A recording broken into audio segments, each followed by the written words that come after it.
I'm Rich Ryan. I'm the chairperson for the public program, community programs for C.G. Jung Institute of Santa Fe.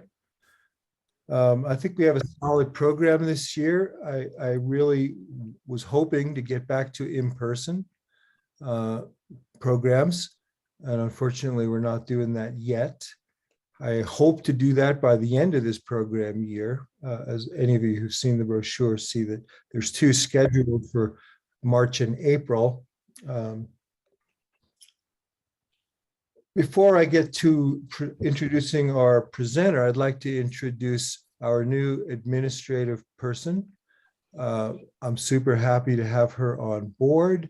She's a graduate of Pacifica. She's super competent. She's going to be handling the tech side of things today. And I would like to introduce Lisa Pounders. Could you say something, Lisa? Hi, Rich. Hi, everyone. Thank you. I'm Lisa Pounders, and I've been the person who sent out the Zoom links and is taking care of the website and so forth. So I've virtually been in contact with you already. Today, I'm also making sure, checking off all the CEU participants. So I just put in the chat that if you want to put your name and put quote 4 CEUs in the chat, I'll be able to download that and make sure that my accounting for you is here. Also, another technical thing, if everyone here in the meeting would please be sure to mute yourselves. That keeps the recording and the sound on the person who's speaking. Eventually during the program, we're going to have some question and answer periods, and the ways that you can show that you would like to have a question answered is either to use the emoticon reaction that has a raise a hand. I'm going to show you doing my own right now. It says raise hand, and that puts a little hand in your window and moves you to the front of the queue. That's one way to indicate that you have a question when we have question and answer time. Another way would be to put your question in the chat, and Rich and I will both be monitoring that, and we'll pick up questions from there too. And I think that's it for this morning. Again, if you have any questions, I'll be monitoring the chat. Go ahead and put it in there. And so glad you're all here and that we have this opportunity to meet virtually, and nice to meet you. Thank you, Lisa. I just want to add to that a little bit. If you are getting CEUs, we will be sending you an evaluation form digitally, and you'll send that back to us in the same way. And then you'll get a link to a PDF, which will be your CEU certificate.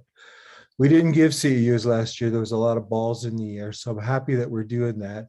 And Lisa's on top of it. She's very competent. So really grateful for Lisa.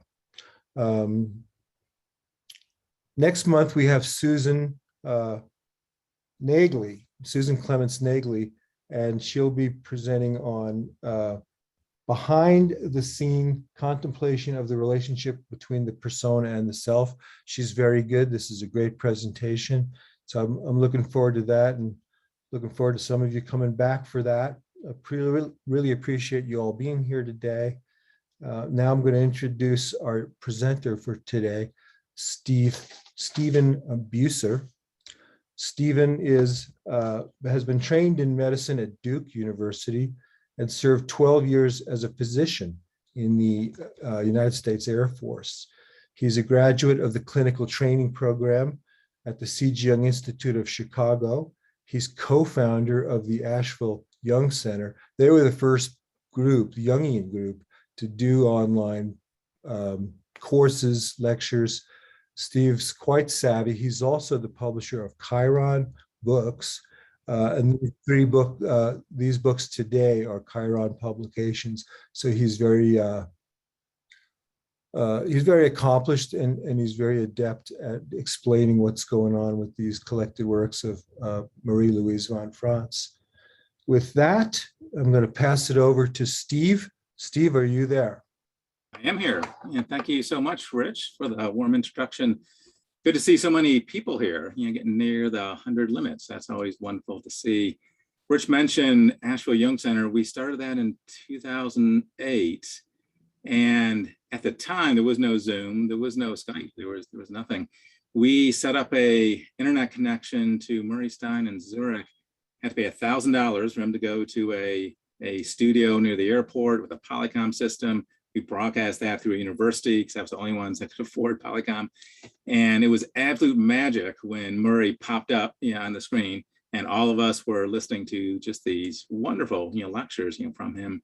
And now it's so commonplace. I think we kind of get bored and used to, oh yeah, Zoom and FaceTime and all that. But just 14 years ago, when we did our very first online lecture, it was crazy exciting, cutting edge, and now is routine. So anyway, just wanted to comment on that. The other piece that I wanted to say is just thanking Santa Fe for inviting me here. I'm really bummed I can't be there, obviously with COVID, Delta variant. None of us are traveling a whole lot. But love Santa Fe. And as I was emailing Jacqueline West, who I think is here today, it reminded me that Santa Fe is really a birthplace for me in two ways. When my now 19-year-old son, who's in college, but then was just born, he was a few months old, I went to Ghost Ranch for a Richard Rohr experience. It was a rite of male initiation, he called it. It was marvelous, and flew to Albuquerque, spent a few days in Santa Fe, and then drove to Ghost Ranch and had a very profound, moving experience. And I had just been introduced to Jung like weeks before that. So on the plane, I brought Memories, Dreams, Reflections. So I'm on the plane, flying to eventually Santa Fe and Ghost Ranch, reading Jung's autobiography, and then had this profound experience at Ghost Ranch. And that was really what started me on my whole journey to the Jungian world. And that was at Ghost Ranch outside of Santa Fe. Then the other piece for you historians is Chiron Publications, which Len Cruz and I have run for 8 years or so, began in Ghost Ranch as well. So there was the Ghost Ranch conferences in the late 80s, early 90s. And Murray Stein and Nathan Schwartz-Aland, who died a couple years back, began Chiron Publications based on Ghost Ranch. So all that to say is Santa Fe and the Santa Fe area is a homecoming of sorts for me in the Jungian world. So I'm glad to be with you all and looking forward to hopefully really being with you guys in a hopefully not too distant future.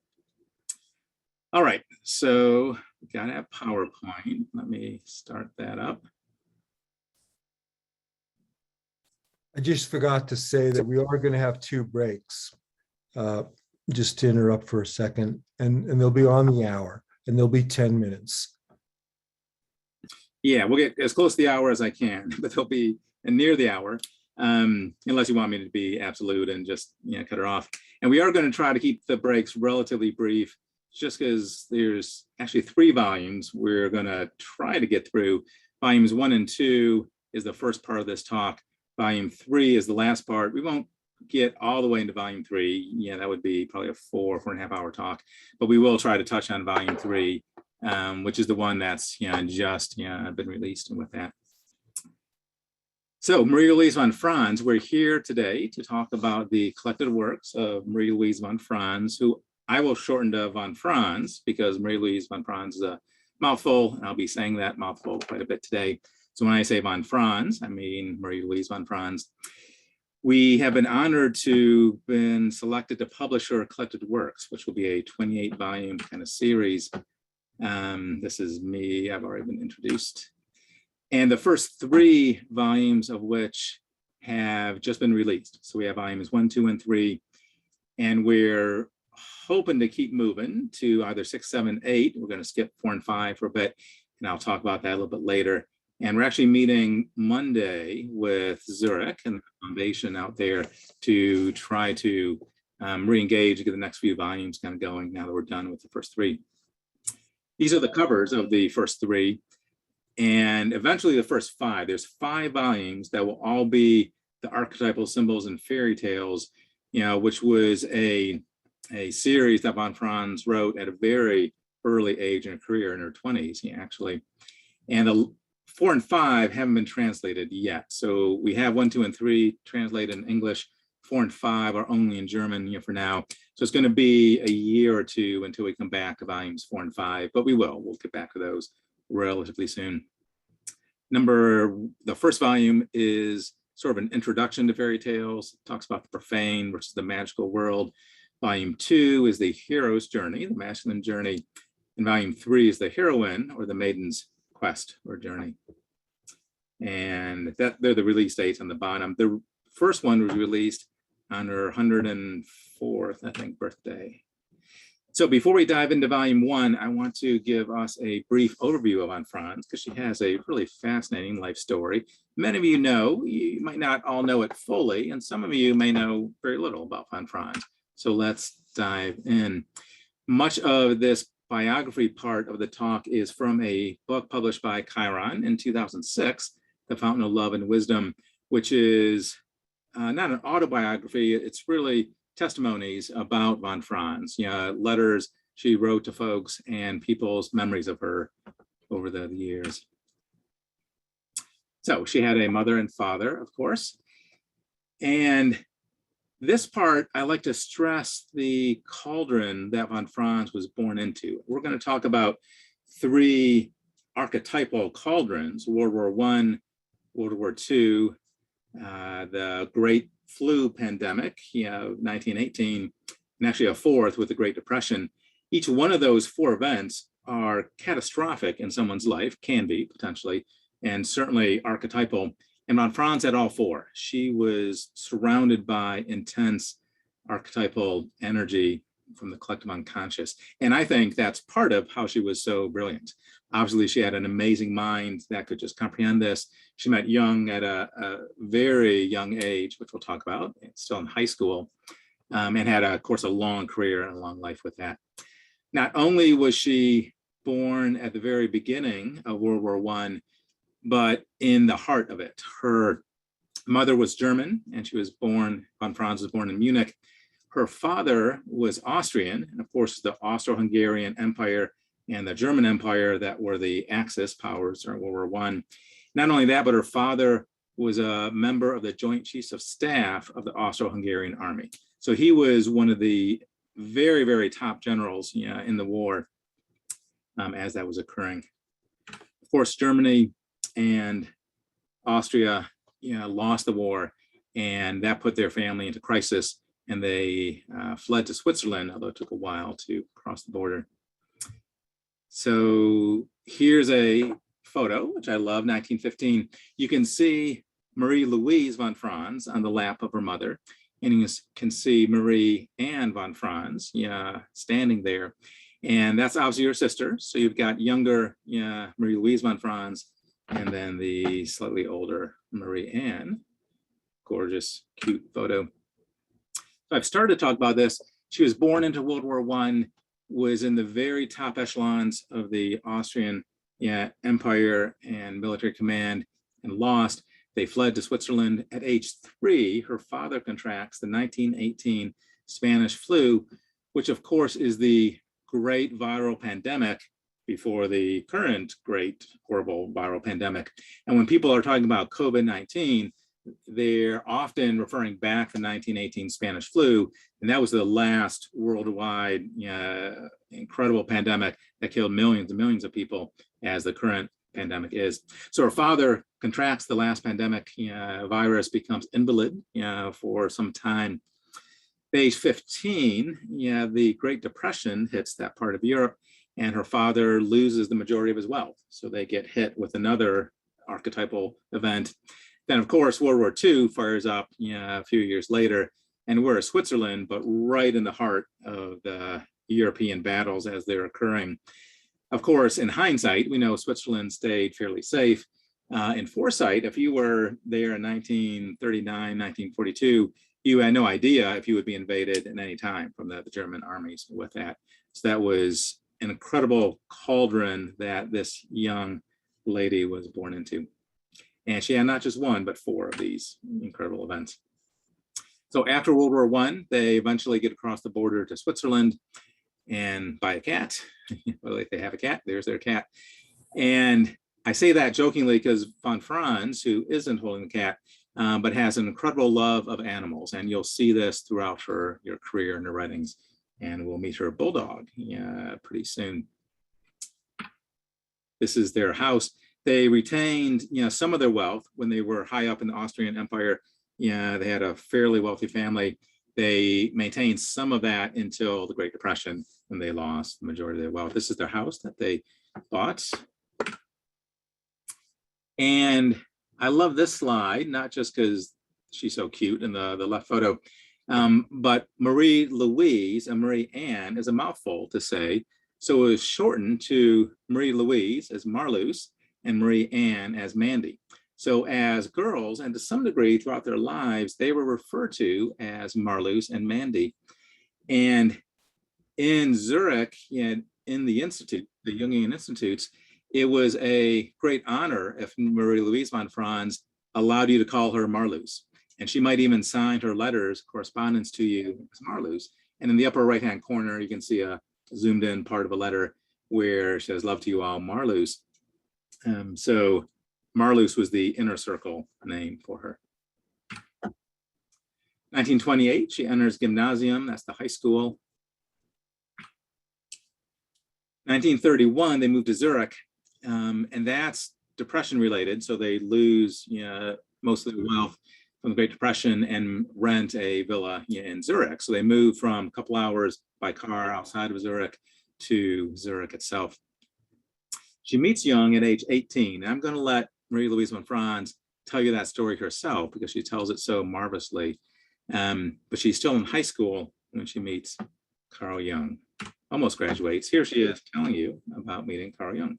I met him when I was 18. I went to school with a nephew of Miss Toni Wolff, and he knew Jung. And one day Jung said to him, "You can invite a few boys of your class up to Bollingen." And he asked if he could also bring a girl, and Jung laughed and said, "Naturally."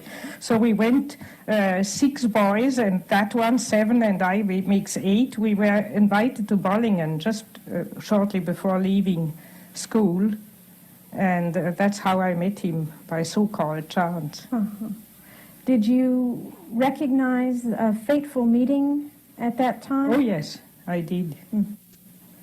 We went out there to the tower, and out of the bushes suddenly we were standing around kind of, awkwardly as one does, not knowing what was going to happen. And then out of the bushes came a man, and I was deeply impressed by him. I thought naturally he was a Methuselah, because when you are 18, you think a 58-year-old is ready for the cemetery. And then there was one story which he told us. He dived right away into psychology already at lunch. We stayed lunch till supper until late in the evening. We'll stay the whole day with him. And he told that story, which you can read in the memories, about this girl who was on the moon and had to fight a demon, and the black demon got her. Oh. And he pretended, he told it in a way as if she really had been on the moon, and it had happened. And I was very rationalistically trained from school, so I said indignantly, "But she imagined to be on the moon, or she dreamt it, but she wasn't on the moon." And he looked at me earnestly and said, "Yes, she was on the moon." And I thought for a long time. I still remember looking over the lake there and thinking, and either this man is crazy, or I am too stupid to understand what he means.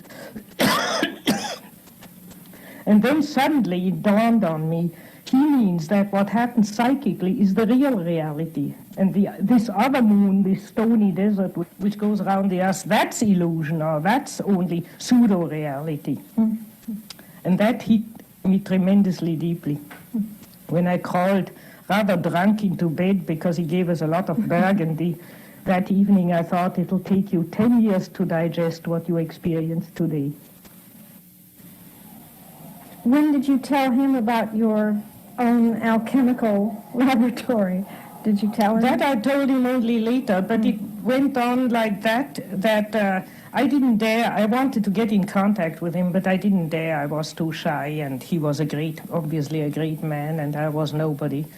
So I began to read his books, and I tried to analyze myself on account of his books. And that got me into deep waters, and I had a tremendous dream with a vision in it. And that absolutely knocked me over, and I didn't know how to go on. So then I wrote to him. And this big dream I had was all, at least the solution of it was all alchemy. So then I wrote to him if I could have an interview, and when I had an interview, I told him that big dream. And he said, oh Lord, I knew you had to do with alchemy, but I didn't know it was that much. And then I had to confess to him. I said I would like to come in analysis with him. And he said, you want a teaching analysis? And I said, no, I'm quite crazy enough to have a real one. You see, I thought teaching analysis was some superficial nonsense. And so he laughed. But then I confessed I had no money. My parents gave me absolutely not a centime, though I was 18. So he said, well, that fits very well. You can help me to translate the Latin and the Greek text, because I want now to really dive into alchemy. He was there thinking of it all the time, but hadn't begun yet, really. Mm-hmm. And you can help me, because I had intended to study classical philology. Actually, from a dream I told him in Bollingen, and he told me I should, on account of it, do that. And you can translate these texts for me, and I'll analyze you. That will be the exchange business. So that's what we did from the beginning. So that's such a wonderful story, and I apologize for it being a little bit long. We have about a half dozen clips of von Franz. Most are just a minute, or two. But this one, she does such a marvelous job, describing her meeting with Jung and how she engaged, with that. Interesting that Jung was, giving bourbon or brandy, to these high school kids. Different time back then. He was 58 years old when she met him and thought he was ready for the cemetery, which I take offense at because I'm 58 and hopefully I'm nowhere near the cemetery. But I love having von Franz speak to us in her own words with that. So I really tried to pull a number of clips, so that we could hear her voice. She is such an amazing person, and I just love kind of hearing that. So that's her own words, how she met Jung. So she pays him for the analysis, as you heard just a moment ago, by researching alchemical texts at age 19. What 19-year-old is analyzing Greek, Latin, and Arabic, later, texts? And Aurora Consurgens, which is another volume of the collected works, was one of the texts she was researching for him for payment for analysis. Then at age 24, she begins writing these first 5 volumes, in essence. So here's a young lady in her early to mid-20s who is writing, as you'll see in these books, pretty profound material analysis of fairy tales. Age 21, she attends Eranos, again, still quite young. She lectures at the Psychology Club at age 26, which is pretty young, becomes a full member of the club at age 29. Von Franz is known as the queen of Jungian psychology. Obviously, Carl Jung is the king. She was the heir apparent and successor to Carl Jung. And next to Aniela Jaffe, Yolanda Jacobi, and Toni Wolff, Marie-Louise von Franz was one of the most important members of the Daughters of State, in that Jung had surrounded himself by pretty important and deep women that engaged with him. And when you talk to folks of that era, what often comes out is the men were so intimidated by Jung. He was so brilliant, with that, it was harder for men to connect with him on that level. Obviously, Erich Neumann being an exception to that before his death. Von Franz was just an amazing person. She was incredibly devoted to the unconscious. You just see her entire life being dedicated to Carl Jung and unconscious materials. It's estimated she's interpreted over 65,000 dreams. Not sure how they counted that, but that's what they guess. Had an amazing memory, inconceivable discipline and rigor. She was a prolific dreamer who oftentimes had such rich, comprehensive, and complicated dreams that Jung himself had to wipe the sweat from his brow after succeeding with a dream interpretation. And von Franz talks about that later, of after Jung's death, she was really left quite alone in so many ways, with her, someone of her intellect or greater to be able to connect with. But she really felt that she had nobody that could interpret her dreams anymore, as Jung was so skilled in that for her. She built her own tower. Most of us know that Carl Jung had a tower in Bollingen. Marie-Louise von Franz also built a tower from Jung's encouragement with that. Very primitive, no electricity, no plumbing, had a pond in the back. She was an amazing teacher, and here's a photo of her teaching at a conference in Maine. Very animated, very excited. Here's a quote from Murray Stein that I just love, that kind of captures her great abilities in teaching. Murray says, "I will never forget the first time I heard Dr. von Franz lecture. It was a numinous experience. I thought God was speaking. She seemed to know everything in an amazing fashion, without a text. She ranged over history, West and East, mythology, philosophy, anthropology, and a host of other specialized areas. Never in my previous training had I heard such a far-reaching and profound reflections." And you hear that over and over again from those that knew von Franz. Obviously, that number is getting smaller and smaller, but in the writings and letters and comments from people, that was a common experience to have von Franz be incredibly moving in her lecturing. Here she is again at the main conference doing a lecture. She had 3 core writings. Fairytales was probably the largest of her writings. She writes quite a bit about alchemy, then sort of the areas of synchronicity, time, numbers, death as well, I would throw in there. And Fairytales, of course, is what we'll be talking about today. She took Nibby, her English bulldog, everywhere, including her analytical sessions. And if you talk to the few analysands that are still available that were analyzed by von Franz, sure enough, they'll tell you that you'd go into the analytical consulting room and there was her dog Nibby on a chair kind of right next to you. And you would do the session with her dog there. There's her sister, Marie-Anne von Franz. Many of these photos were donated by Marie-Anne back a ways. Barbara Hanna. So Barbara Hanna was a very close companion of Marie-Louise von Franz. At age 31 for von Franz, she moved in with Barbara Hanna, and this was at the assistance of Jung, who really thought that the two of them could have a joint household together and be able to use the synergy of each other's brilliant minds. Barbara Hanna wrote quite a bit on Jungian, in the Jungian literature.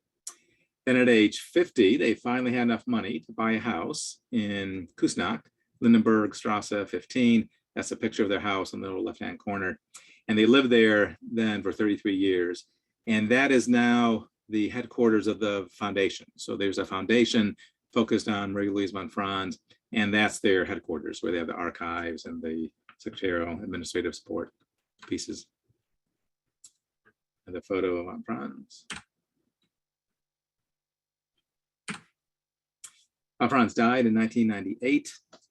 She was 83 years old at the time. Her tombstone is very close to Jung's. So if you're in Küsnacht and you hike up to the cemetery, that's there. There's Jung, and then just really right around the corner, a short walk away is von Franz with that. And she had Parkinson's disease for the last number of years of her life, and was really quite a severe case before he had many treatments for that. And so she stopped lecturing the last 5-10 years. Okay, so we're going to dive into volume 1. This is volume 1, the collected works of von Franz. During her final years, Marie-Louise von Franz expressed the wish that her writings might one day appear in a form of a collected works. As the main heir to her literary legacy, became the task of the Foundation for Jungian Psychology, Küsnacht, to fulfill her wish. And this is why we're doing what we're doing. Von Franz wanted a collected works of her writings. It's taken a long time because there's a number of copyright holders and foundations and people involved to publishers to get it together. But the Foundation for Jungian Psychology, also known as the Stiftung for Jungsche Psychologie, which is the German name, is the main stakeholder in making this happen for the wishes of von Franz. So this is to be a 28-volume, 10-year project. So this is for the last part of my career, is to be doing this part-time. I'm a psychiatrist working full-time in an addiction hospital, but on the side, Len Cruz and I are going to be working on this, and just threw up a few of the volume titles just to whet people's appetites. Volumes 1 through 5 will all be about fairy tales in this series. We have one on the visions of Nicolaus von Flew, Perpetua, Aurora Consurgens, and Alchemical Text. Puer Turnus, there's one on death. So there's a lot of really profound work out there from her. The Foundation for Jungian Psychology, the main stakeholder and literary heir to von Franz, contacted Chiron in 2013. We met in Zurich in 2014 to begin planning, made a little bit of progress, but it stalled for about 3 years. In 2017, we got it going again. And then 3 years after that, we got the contracts last year for the 10-year project and have dove in. As you can imagine, there's a lot of people that were involved in these first volumes. I'm not going to read off all the names. The translators, Tony Wolfson and Roy Freeman, were, of course, pivotal in that as well. And this is again, the stakeholders, the Foundation for Jungian Psychology. These are some of the primary members there. And again, they're housed in the House of von Franz. So these first 5 volumes are from a book called Symbolic des Märchens that's got some controversy to it. So when von Franz was 24 years old, she began writing Symbolic des Märchens, but it was a work for hire. Hedwig von Beit hired her to write and analyze these fairy tales. She worked for years, 8 to 9 years, for hours and hours a day, kind of doing this. It was sort of her job. Controversially, after von Franz wrote these 5 volumes, 3 in German, but there are 5 in English, von Beit took full credit for it, even though von Franz did over 90% of the writing, and kind of sidelined von Franz and barely did a footnote about her in the text. And they were published under von Beit in the 1950s. But then the Foundation, which are the literary heirs, in 2011 were able to get the copyright back from von Beit, in essence, or her heirs, and republished it in German, Symbolic des Märchens, in 2015. And then now in 2021, we're getting the English versions going. So 3 current volumes. These are the covers. Martina Ott is the artist that is doing the artwork on each cover. So she's done a fabulous job of reading the material and trying to find some sort of image that kind of pulls the reader into it. And that's what you see on the cover. So in volume 1, the first part of volume 1 talks about the background elements within fairy tales. So water, sky, moon, etc. And of course, what those mean as backdrops. Then in the second part, really about 2/3 of the book, she goes through the 4 primary archetypal others, who she talks about: the daimonic father, the great mother, daimonic shadow son, and the magical anima other. These were the translators. It's a highly scholarly work, as you can imagine. It was the very first comprehensive work on fairy tale interpretation, from a Jungian perspective. It eventually will encompass 5 volumes. The first volume alone is 608 pages. And in the first volume, she mentions 863 fairy tales just in volume 1. So she goes deep into them. We'll be talking about 2 of them today. Now, she doesn't write out 863 fairy tales, because that would take more pages than we have in the book. Some of the fairy tales she tells in total, many of the 863, she just kind of briefly mentions, the Eskimo version of this tale says such and such. But still compiling 863 times 5-ish fairy tales into the writings from a 20 4-year-old writer is just astounding. Emmanuel Kennedy says, Archetypal Symbols and Fairy Tales is no easy bedtime reading. One does not read it, one studies it. The reader has to discover or develop his or her own entry into this work. And that's very true. You'll see if you go through it, these are very deep, scholarly pieces of work that you kind of dive into. Each volume has numbered paragraphs, similar to the collected works of Jung, extensive footnotes, bibliography, index of author, index of fairy tale, index of subject. And few would argue with the fact that von Franz became the most prominent fairy tale interpreter in the world. Fairy tales, of course, were told orally over the centuries and only later captured in written form. They represent the deeper, more primal layers of the collective unconscious and more purely represent the archetypes. Furthermore, it became evident that all the fairy tale images lead to one central secret, whose meaning the following attempts to interpret hopefully approaches. Meaning that in the first volume of her collected works, she's saying that one of her main tasks is to digest the unconscious archetypal elements within each fairy tale and try to distill kind of what the core secret, the core meaning is with that. She talks a lot about magic within fairy tales. Fairy tales bring forth a liminal space. A sense of space, time, and causality is missing. They house pre-logical thought and primal experience. Nearly all fairy tales have magic in them, speaking animals, enchanted objects, demon, witches, etc. And the magic is where the archetypes lie. And she spends a lot of time talking about this. When you're reading a fairy tale and you come across magical elements, that's where the archetypal collective unconscious is the strongest with that and where it's trying to come through.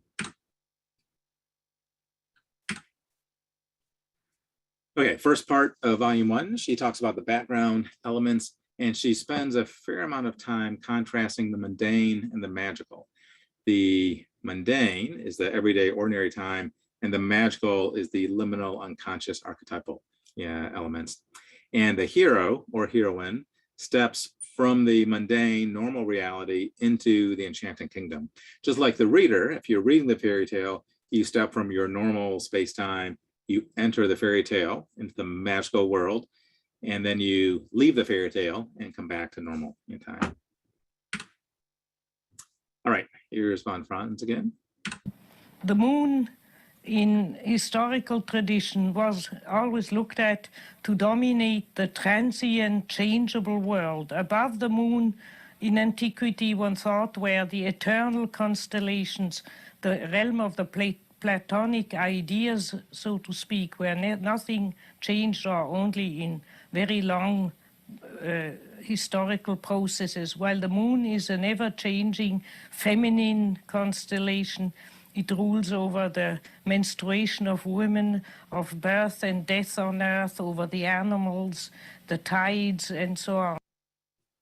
So there she is talking about the moon. I just put that clip in there just to give a sense of how she dives into some of these background elements. And obviously that's from a video, but in the first volume of the collected works, there's a chapter on the moon, and she kind of goes into more details about that. Strikingly, inside the soul land, we almost always find some kind of constructed, usually geometrically divided center, a castle or palace, four-cornered house, a round lake with a mountain or island in the middle. The important processes take place in the center. It is here that we touch the central problem of the fairy tale. So the geographic backdrop of the fairy tale is important as well. And she sees it as a mandala, where it has a often circular, geometrically divided geographical presentation. She writes a lot about the process from everyday life into the numinous and then kind of back to everyday life. The transition from everyday life, that is the realm of normal consciousness, to the numinous other world is particularly clearly portrayed in the accounts of the acts that take place in the magical arena.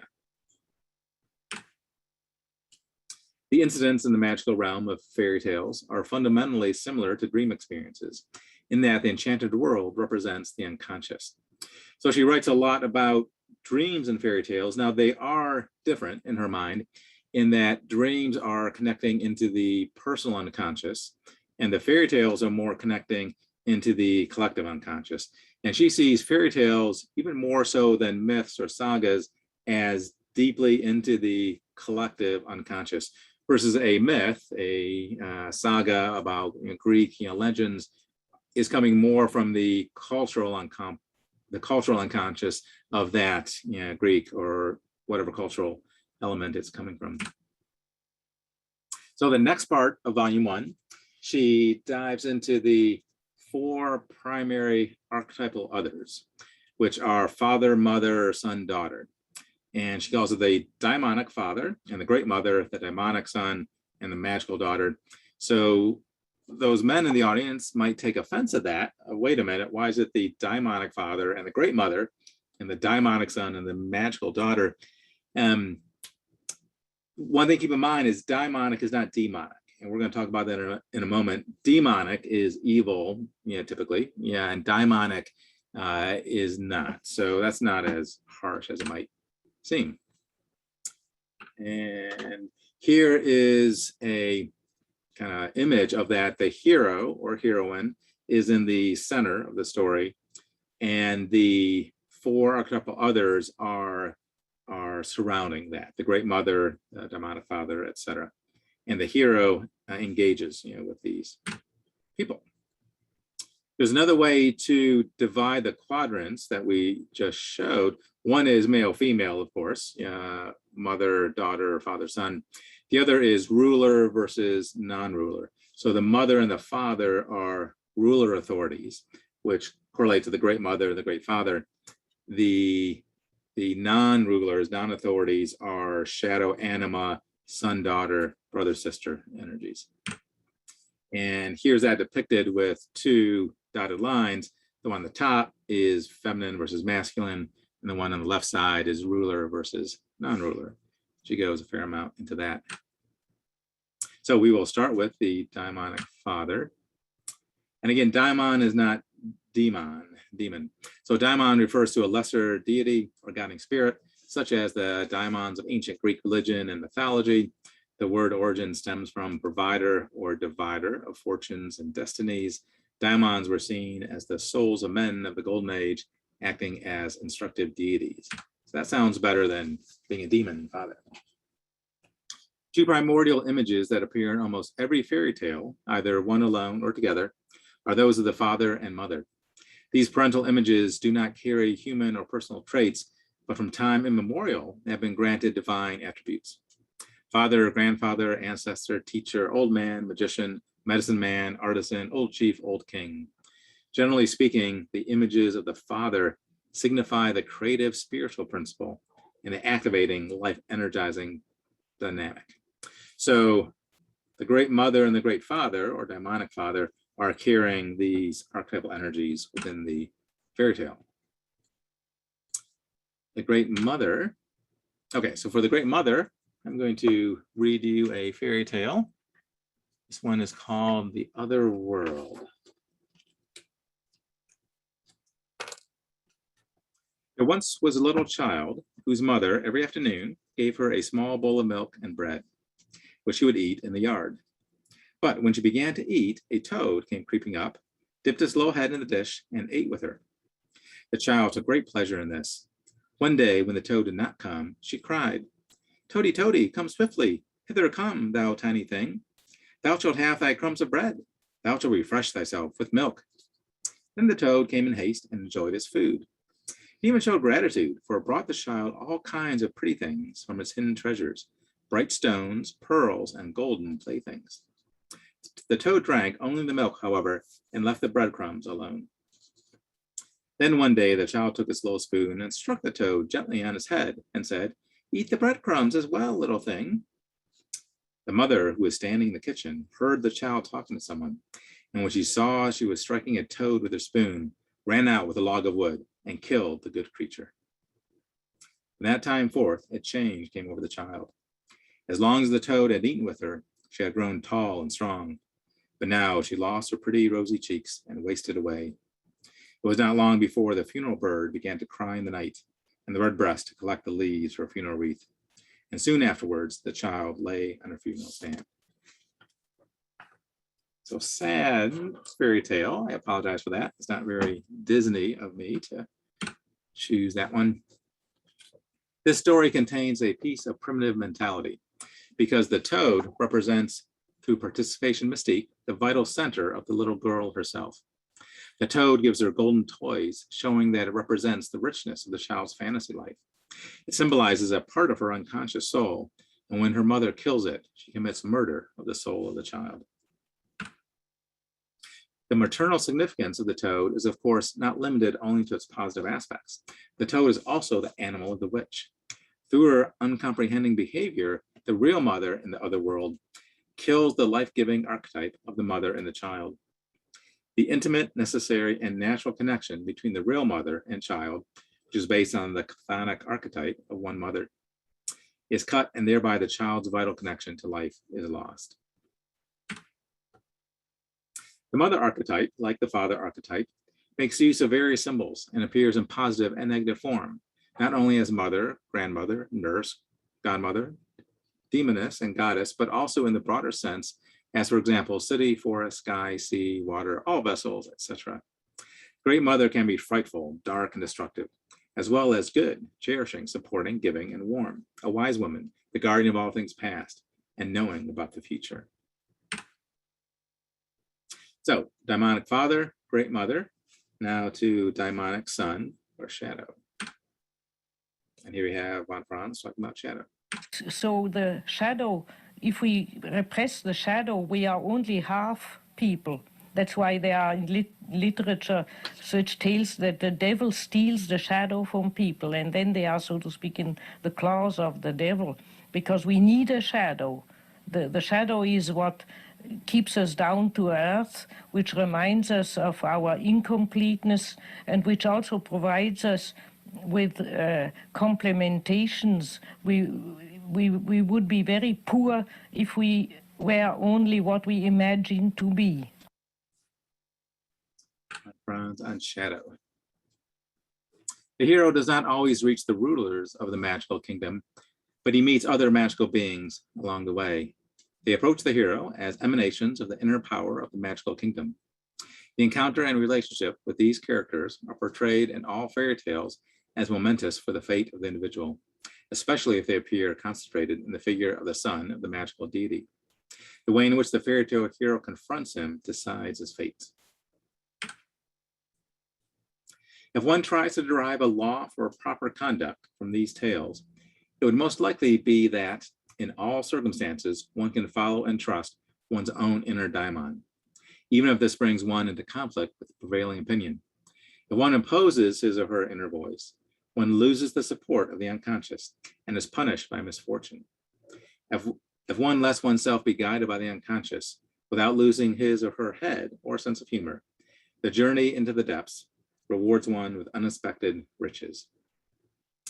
So this slide really tries to distill the core of all fairy tales. Each fairy tale has a individual core meaning, that von Franz tries to elucidate within her writings of this fairy tale is going towards this core meaning, but also all fairy tales together have a core meaning that is just this. In all circumstances, follow and trust your own inner daimon. Follow the unconscious, be guided by the conscious, unconscious. Don't lose your head. Don't do something incredibly foolish during the task. And that's the hard part, right? How much do you follow the unconscious? But follow it nonetheless, which is what von Franz is urging and what von Franz did in her whole life. She was so devoted to following the unconscious. Then the fourth quadrant is the magical daughter, the anima. The characters of the mysterious woman appear in fairy tales with divine, demonic, or animal attributes. Most of the stories point to the wonderful way in which this phenomenon, emerging from the other side, enters into the life of a person, such as when the fairy tale hero gains a human wife who has related to the magical realm. She also corresponds to the female figure of the soul that tends to occur in the dreams of men and to whom Jung gave the name anima. She embodies psychologically the irrational and often unconscious feelings in a man that sometimes can give rise to illogical effects. At the same time, like the figure of the shadow, this female figure personifies the unconscious with both its friendly and threatening content. Okay, gosh, I did it on time. So I think we're done. Yeah, we're done with volume 1. So we're going to take a brief break. So let's do just a 3 minutes or so. I'm going to turn off my video camera for that time. And then during the last part of the break, we're going to answer a couple questions. And then we're going to dive into volume 2. Now, at the end of the whole talk, we'll have time for extended questions, but we want to give people a few minutes for some questions. Also, so if people want to take a bit of a longer break, they can as well. So I'm going to turn off my video for 3 to 4 minutes. I'll come back. We'll do a couple questions, and then we'll end the break.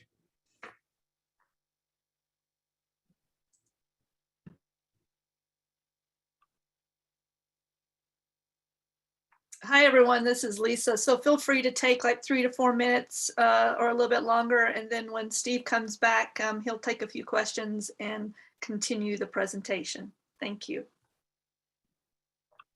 You can, this is Rich here. You can type your questions into the chat, or you can use the emoticon function and raise your hand.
All right, so as people are winding down, you can keep having a bit of a break, while we do questions, or you can join us for the questions. I guess raise your hand is probably the best way, or Lisa might read the chat. Hi, Steve. We've got 2 questions so far right now in the chat. One's from Alexandra Fiddick. She says, good morning. Thank you. Such a rich and wonderful presentation. Would you please say more about the correspondence of anima and daemonic daughter, thus anima not only as wife, if I understand this new association for me correctly? Thank you. Leave it to Alex to ask these complex questions. I know Alex quite well because we did our training together. Read that last sentence, Lisa, one more time. Okay. So would you say more about the correspondence of anima and daemonic daughter? Anima not only as wife, if I understand this correctly. Yeah. Right. I like that question. And Alex, at some point, feel free to open your video and we can kind of chat on it. But yeah, so sanitizing anima to just be the princess and the other, of a hero, if we're looking at it from the masculine perspective, is not fair. And of course, von Franz was in her 20s when she wrote this. Yeah, so 100 years ago. Yeah, almost. But you can flip the adjectives both ways, right? So von Franz shows the somewhat more traditional daimonic male and sort of the magical female, but the male holds magical elements, as the female holds daimonic elements, and the daimonic feminine other is a profound piece of these stories as well, and not in Disney as much, although I guess more daimonic mother. You see the daimonic mother a lot in Disney, but yeah, that daimonic female is absolutely a piece of it as well. Even though von Franz chose just certain elements that chose the masculine to hold those titles. Alex, do you have some other thoughts about that? Yeah, if I may. Thanks, Steve. I put my hand up, so I should be somewhere on your screen. Yep, I see you. Okay, great.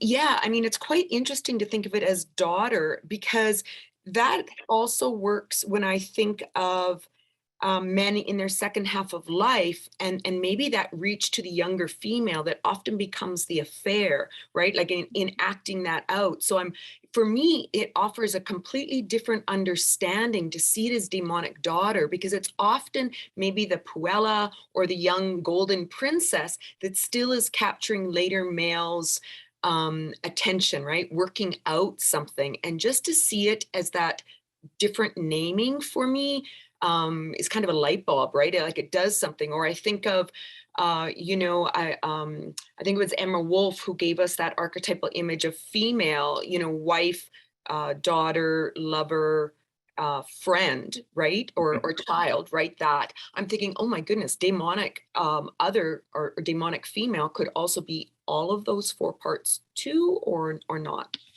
Mm-hmm. Yep, absolutely. Yeah, I like that perspective quite a bit. Okay. Yeah, thank you so much. Very much. Mm-hmm. Other questions? Gordon McGill, I see a hand raised. Gordon, do you want to unmute and open the webcam if you can and ask a question? I've also got one in the chat too while he's doing that, from Paul Golden. He said, how has this work from Marie-Louise von Franz affected your work with addicts? Wow, that's a great question. Yeah, and I would run it as, how does my Jungian work kind of fit in my works of addicts? And von Franz is currently the thrust of where I'm at, with that. There's different ways of looking at that. For me, a lot of what I do is pure biological. So I work in a state psychiatric facility. So it's the ones that have no other safety net, besides us. So most of our patients are homeless, coming from jail. They're really at rock bottom kind of with that.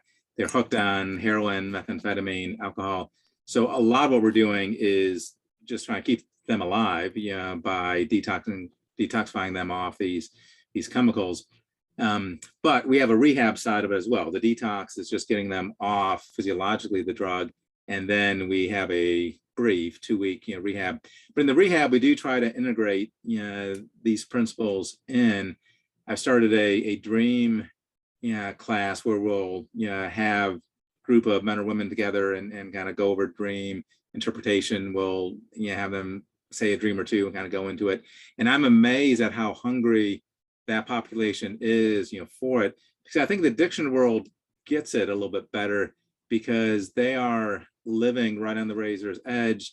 They know there's something greater than themselves that has colonized them, almost from a possession of sorts. They know that you're not going to get out of it from an easy fix, but you've got to somehow tap into a deep spiritual element, within it. So it allows us to go a little more deeply with that. I don't know if that answers it enough. Feel free to unmute if you want to go any deeper with that.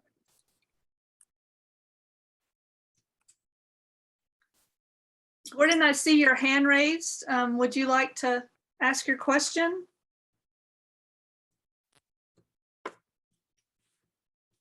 Well, it was, I was just typing the question, but, and it may have been mentioned previously.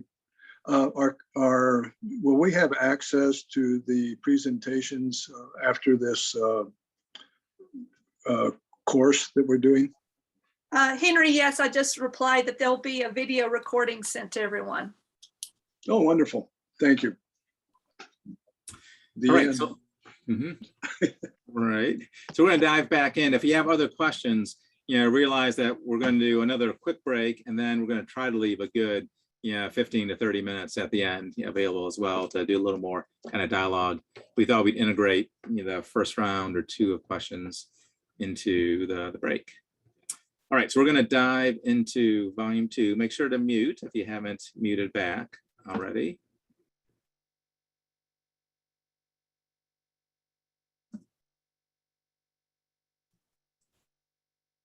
Okay, I think we're on the right slide with that. Okay, so I tried to power through the biography in volume 1 just to give us a little more time for volume 2 and hopefully volume 3, because I'm probably most excited with volume 3. She just does this great job in diving into the feminine side, the heroine side of the journey.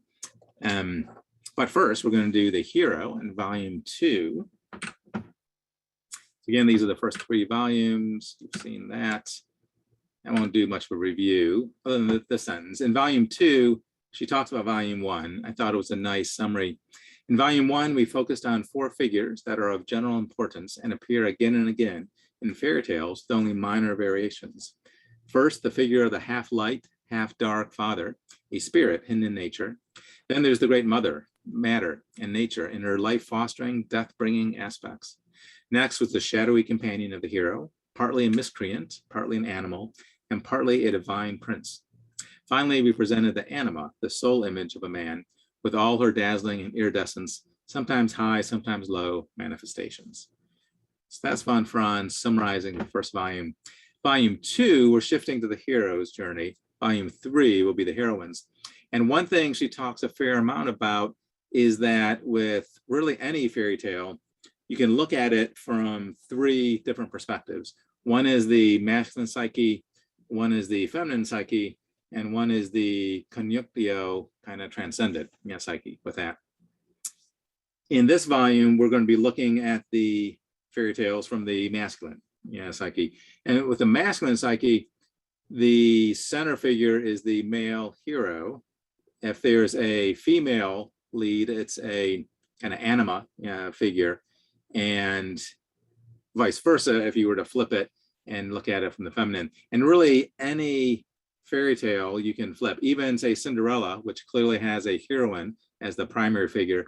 You could also say, well, from the prince's perspective, that would be the male psyche, and Cinderella would be the developing anima that comes out of the male psyche. So you can always look at it from both directions. And the third, which is a little bit harder, is to look at it from the conjunctio, the anima and the animus, not just the personal anima and animus, but the anima and animus, that are kind of combining, in a marital conjunctio, to a higher transcendent, space. The constellated archetype that steers and determines the inner course of events is most commonly represented in fairy tales as the great journey, the adventurous quest to find the precious treasure that is hardest to reach. This is a symbol of the self, and this journey, interpreted psychologically, is the process of inner development or individuation. So this is back from volume 1. You had the hero and the 4 archetypal others. There's another mandala of sorts to look at, which are the 4 quadrants of a tetrad. So many fairy tales have a masculine or feminine tetrad. We're going to read a fairy tale that has a masculine tetrad. An example of a feminine tetrad would be Cinderella, which has the mother and the 3 daughters, so the 4 feminine tetrad. For the male tetrad, which we talk about in a moment, there's the king or the father, which is the current ruling ego consciousness. And that element is on top and it's kind of guiding the kingdom in the fairy tale for now. Directly opposite that on the bottom is the hero, who begins in an undeveloped inferior function.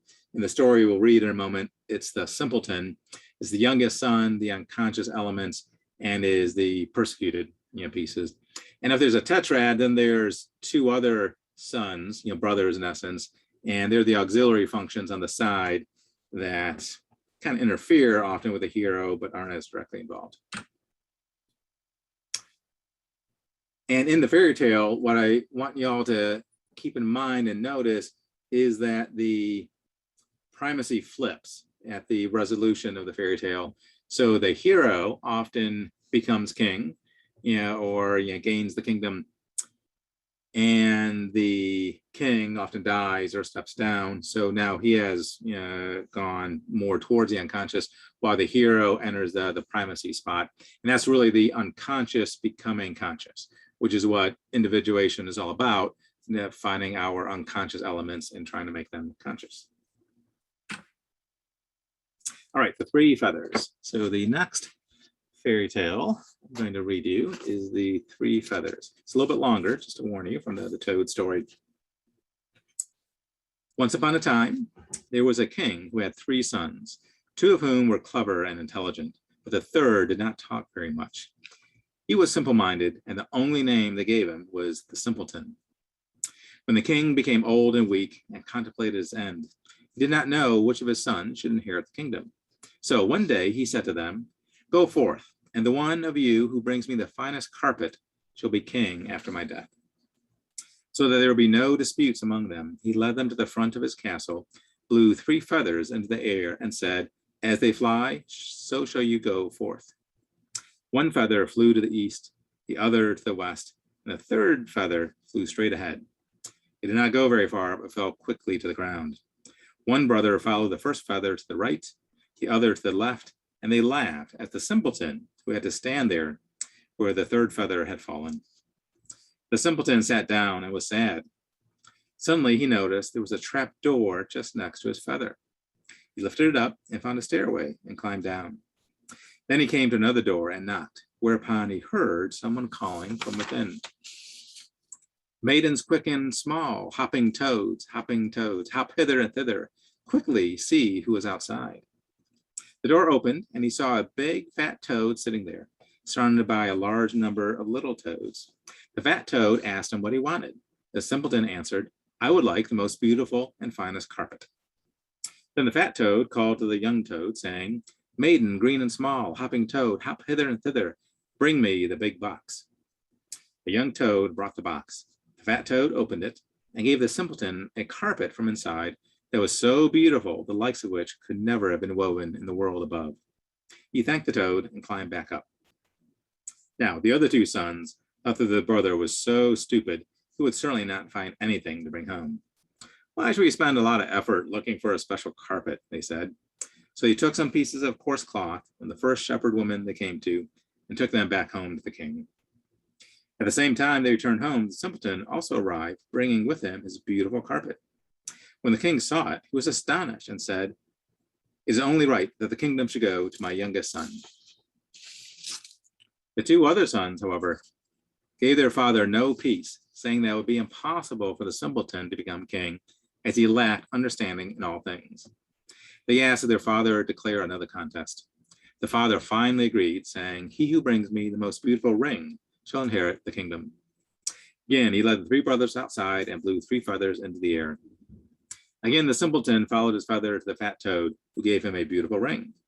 The other brothers made no effort and drove nails out of his old wagon rings and brought these to the king. When the simpleton presented his golden bejeweled ring, the king said once again, "The kingdom belongs to you." The two oldest sons did not cease from tormenting the king until finally he declared a third contest, saying, "He who brings me home the most beautiful woman should have the kingdom."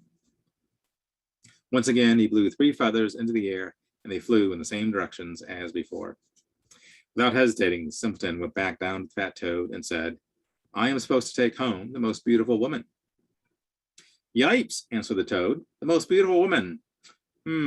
She's not here at the moment, but you shall have her nevertheless." The fat toad gave him a hollowed out carrot, to which he harnessed 6 little mice. The simpleton said very sadly, "What am I to do with this?" The toad answered, "Just put one of my little toes inside of it." Then he grabbed one of them from the group and set it inside the yellow coach. The little toad was scarcely inside when it turned into a beautiful young lady, the carrot into a coach, and the 6 mice into horses. He kissed her and brought her to the king. His brothers came along afterwards.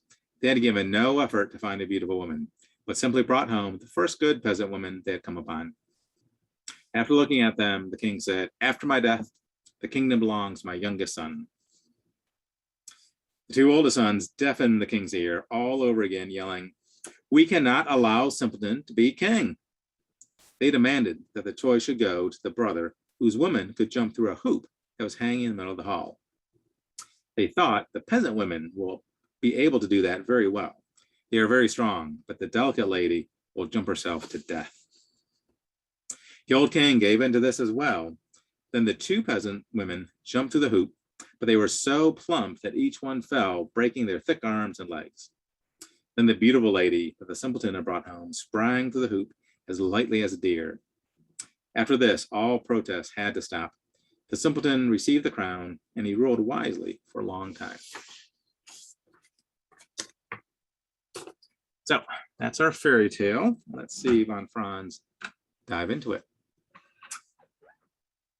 So again, the resolution of the tetrad within the 3 feathers is the king is old and aging. He needs to find a replacement. And it's the youngest simpleton in the unconscious that steps forward, wins the contest and becomes the new king with that. So that was unconscious becomes conscious. The story begins with a tetrad, the father and 3 sons. This is very common with a father or mother and 3 sons or daughters. The youngest sibling is typically inferior, despised, ignored, ridiculed. Cinderella, think of for that. This quaternity represents wholeness. It's a psychic image of the self, to have the circle with a quartered tetrad. As we discussed above in relation to the self, the quaternity indicates the secret center of the unconscious. This is almost always represented as a mandala and frequently appears as a circle divided into 4 parts. If we look at this fairy tale situation in terms of this pattern, a quartered circle, the hero, like the anima, is an image of one particular psychic function, one part of a higher psychic wholeness.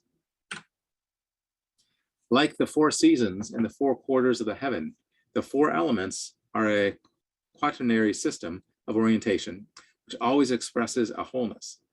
The orienting system of consciousness has 4 aspects, which responds to the 4 empirical functions: thinking, feeling, sensation, and intuition. This quaternary is an archetypal arrangement. So in this volume, she goes a little bit deeper into not just the tetrad of the king, the 2 sons, and the hero, but that tetrad also has a correlation with the 4 primary typological functions: sensation, intuition, thinking, and feeling. And just like for all of us, there is a primary typological function that we utilize, and the opposite is often an inferior function in the unconscious. That correlates to this tetrad of the 4 masculine elements. One of the 4 functions there is one that is the most used, and therefore the one that is most developed and differentiated. With this dominant function, the individual adapts to the objective world. and it determines the psychological typology of the person. Whereas the two auxiliary functions are not in opposition to the main function, but can complement it, the fourth function is diametrically opposed to the main function. For example, feeling is the fourth function when thinking is dominant. The fourth function can become a problem for the individual because it lives at the border to the unconscious, or can even persist in the unconscious and negate all conscious values acquired by the dominant function. So all of us have a primary dominant typologic function, and the inferior opposite lies more in the unconscious, and that can be problematic for us. The alien king represents the failure of the prevailing conscious attitude. The king is getting old and well in the second half of life. His predominant personality type and mode of engagement with the world is no longer working. He must tap into his inferior function, represented by the simpleton. The simpleton has more access to the unconscious through this trap door underneath the castle. The primal animal world lives there, a world of magic, archetypal, with speaking toads and transformed maidens. The father in dreams often refers to the symbol of an outgrown attitude. The interpretation of the four persons at the outset of the fairy tale as the four functions of consciousness is supported by the fact that usually one of them is described as being old, the old king, the old father, the old mother, and the fourth as inferior, the youngest as stupid, backwards, or clumsy. Only the fourth function, which stands closest to the unconscious, can bring forth the healing symbol. The king blows three feathers into three directions and orders his sons to follow them. This action is similar to consulting an oracle. Fate is left to chance, that is, it is entrusted to the soul.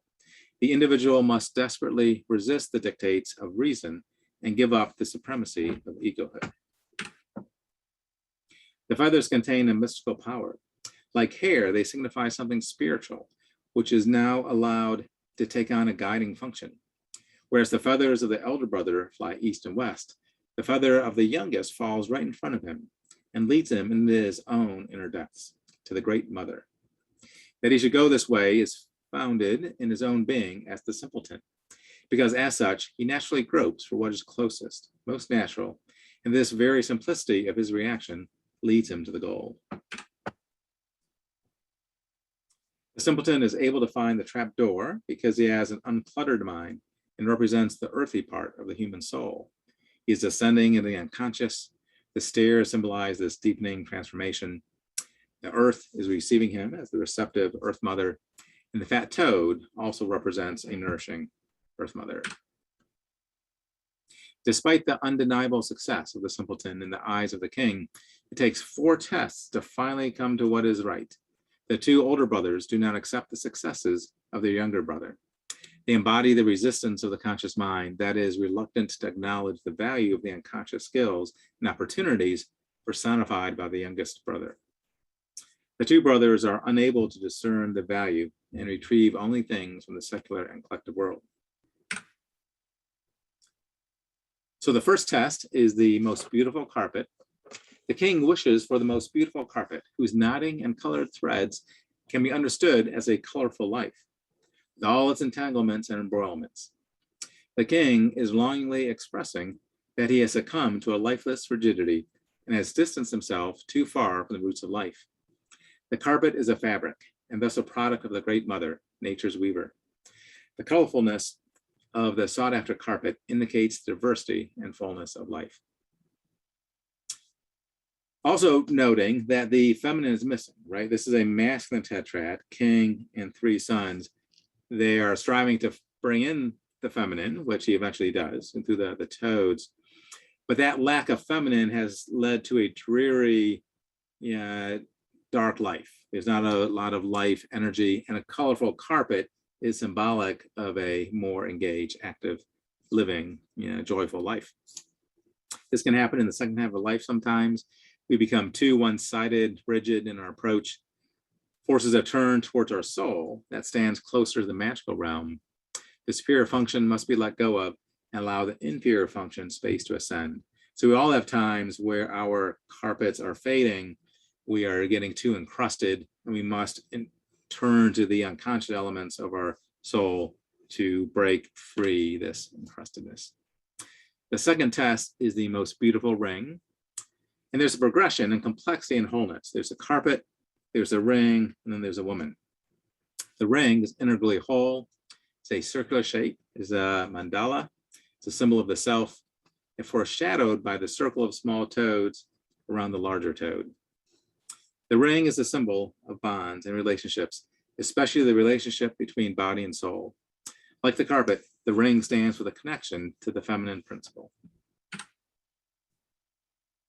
Test 3 is the most beautiful woman. The simpleton represents that part of the soul psyche that is related to the unconscious, is related to the conscious personality, yet reaches into the unconscious. A connection to the anima represents, therefore, the continuation of this fourth function into the unconscious. Once the youth has overcome his last suspicions and laying aside his critical judgment, complies with the commands of the toad, all the spiritual forces blossom into unimaginable beauty, and the toad, the great mother aspect of the anima, becomes a lovely princess. The symbol of the anima is of such important and yet difficult to recognize value that here the simpleton is put to a test of confidence, as the princess appears in the most unassuming form. You must first accept her as a toad in a carrot carriage drawn by mice before she transforms into the beautiful animus. And here we will have Von Franz talk to us about the anima. The anima in her developed form is in man the capacity for love, in contrast to the power drive. It is loving for love's sake in the highest form. That's why this woman appears in a medieval castle surrounded by a moat, because that in medieval time, in the so-called French cour d'amour, courts of love, there was the first time in the Western Christian civilization a realization of the anima. There, each knight elected a woman of his choice, which was not his wife, and who represented his beloved anima figure, and he made poems for her, and he did his heroic deeds for her, and he worshipped her like a goddess. And that at the same time was those men grew out of their barbarian warriors' behavior and became cultivated people, men who could really relate to women, men who cultivated their capacity of love, their sensitivity. And that's why this is the time of the Grail legends, of the troubadours, of the story of Tristan and Isolde, and these love traditions. The church didn't like this development because it led to all sorts of complications, and it made people a bit too independent from her. And so it was suppressed. And interestingly enough, when those cours d'amour were suppressed, the witch hunting began. The feminine became negative, and one began to pursue alluring, interesting women as witches. Isn't that powerful? I never thought of that connection of the troubadours and the very positive feminine aspects, followed in by the witch hunts. What a chilling progression that we had, that part of history. Test 4 is the suspended hoop. But even after gaining the anima, the resistance of the older brothers does not stop, as they stipulate that the woman must jump through a hoop. The mandala symbol appears once again in this hoop. The new psychic power only have value when they can pass freely through this ring and fit into the psychic wholeness, full of life, vigor, and movement. And of course, the simpleton's princess started as a frog, so she could hop through the ring with ease. Because the youngest son has found real new life values, he is the rightful heir to the throne and rules long and wisely. Thus, the total personality, symbolized as the kingdom, develops with new leadership and a younger energy, which can complement the paternal traditions through its contact with another world. Okay. In volume 2, Von Franz talks a fair amount as well with how the fairy tales close, how they end with that. And she states that the ending of the fairy tale is correlated with the depth of individuation that is being shown in the tale. The sequence in a fairy tale has a formal, necessary conclusion. The specific way in which these endings are depicted indicates, from the psychological point of view, to what extent the tale represents a process of individuation. There's three ways that the fairy tales can end. They can end in the magical, so they stay in the luminous magical realm and they don't return back to the secular world. They can end in the secular but empty-handed. You know, the hero or heroine has nothing to show for it. Or they can end in the secular, but the hero has something of value that he or she brings back. And again, most tales, you start in the secular, you enter the magical part of the fairy tale, then return to the secular with that. Jack and the Beanstalk eventually comes back, you know, to his mother, you know, with the treasures. Now, if they end in the magical, this is the hero disappearing into the magical. He disappears in the anima's palace, the underground, or the animal kingdom, and does not return. This represents entering fully in the unconscious. This is usually a tragic loss for the individual. Or they can end in the secular, empty-handed. The hero simply returns to the secular realm, either with nothing or simply the relief and joy of having escaped from the devouring unconscious. So that's the hero that comes back empty-handed. Or you can end in the secular. The hero can return from the unconscious with an animal or game, with a magical object, a sword, with wealth, or he can win the anima figure, typically the princess.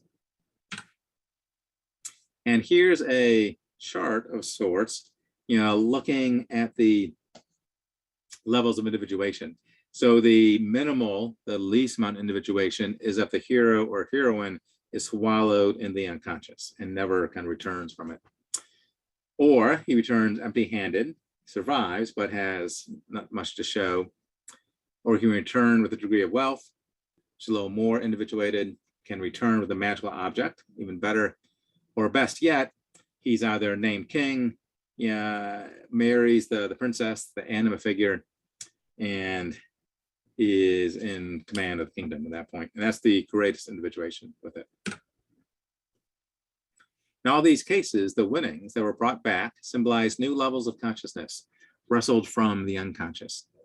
The booty most prized is, however, the anima, who often brings other treasures with her.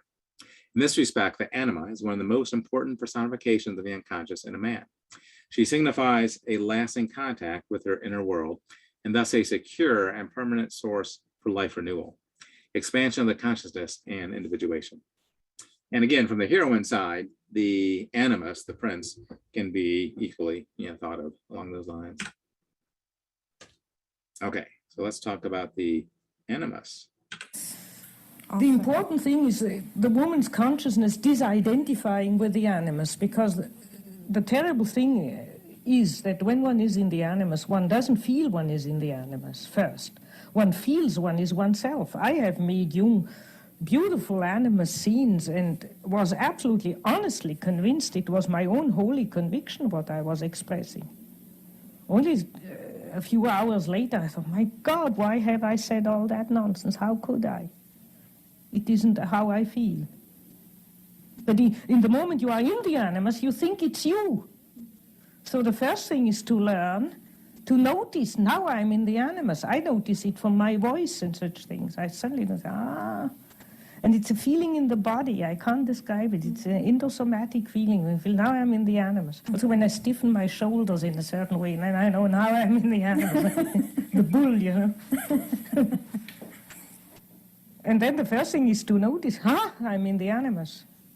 Now careful, shut up. And then to disidentify and to think, what do I think? What do I feel? Separately from that entity.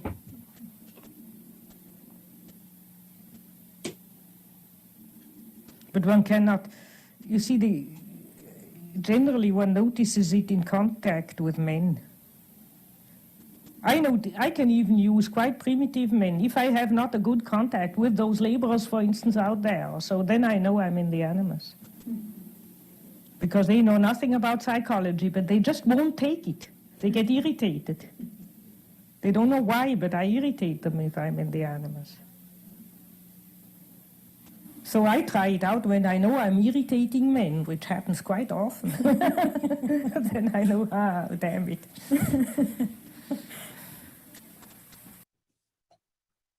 Okay. I love that kind of revealing little piece, von Franz.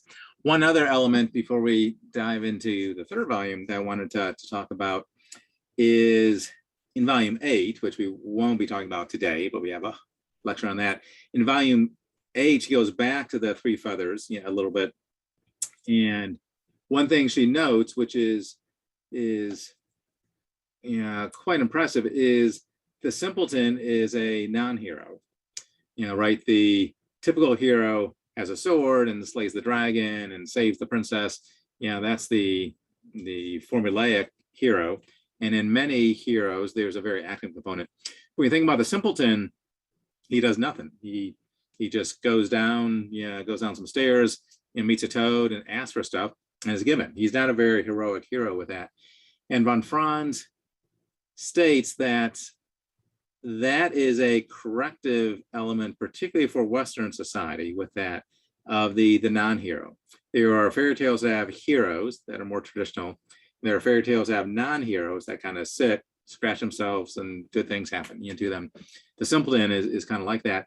And for us in Western society that are doers, that are trying to publish 28 volumes while they work in a busy hospital and raise kids and do all this else, we are possessed by overdoing, and a simpleton fairy tale grounds us, recenters us, and reminds us that we don't always need to be doing a lot. We can simply be being. That's another reason why I chose kind of that one, even for the heroic part. Okay, so got a little more time till the next break. I'm going to shift slide sets, we have volume 3, which is actually a different talk.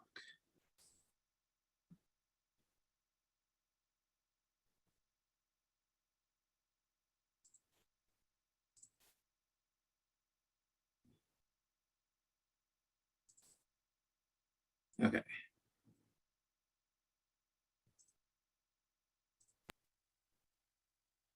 And if anybody's not seeing the slides, open your mic and tell me, but I think they're up and running now.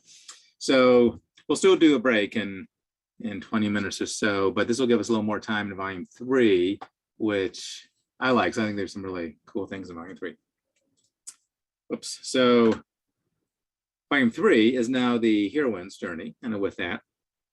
And von Franz calls it the maiden's quest. You could also call it the heroine's journey. And there's the artwork from Martina Ott. So I have a weird green thing behind. Hold on one second. I'm gonna reshare this. Not sure why it's doing that.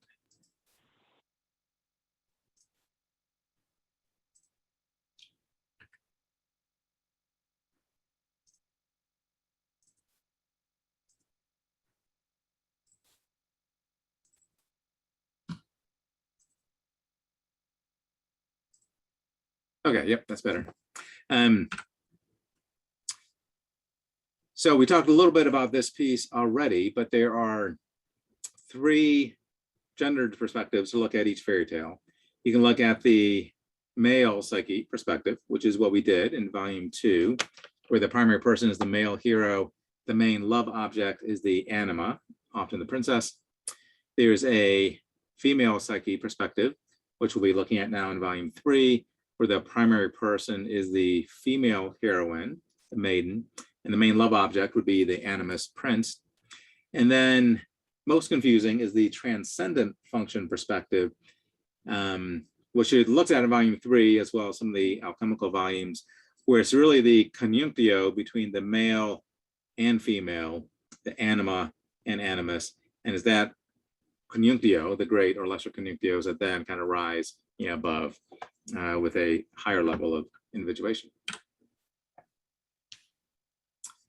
We cannot decide unambiguously if it is more applicable to interpret a certain fairy tale as an expression of the male or the female psychic structure. since ultimately the essential archetypal images stem from the psyche of both sexes. These images reflect psychic components or structures common to all human beings. Nevertheless, the meaning of some of these images is different, depending on whether they have been shaped from the masculine or feminine psyche. So again, there's always two or three ways of looking at these elements. Just as the figure of the anima occupies a central position within the male psyche, defined as parallel, particularly in tales that illustrate problems specific to the female psyche, a male figure that Jung has called the animus. This archetypal image could be described as the accumulation of all the experiences of the woman with the man. And even more, these include experiences not lived out in the outer world, but the inner male components of the woman's psyche. The animus is a symbol and driving force of her spiritual life.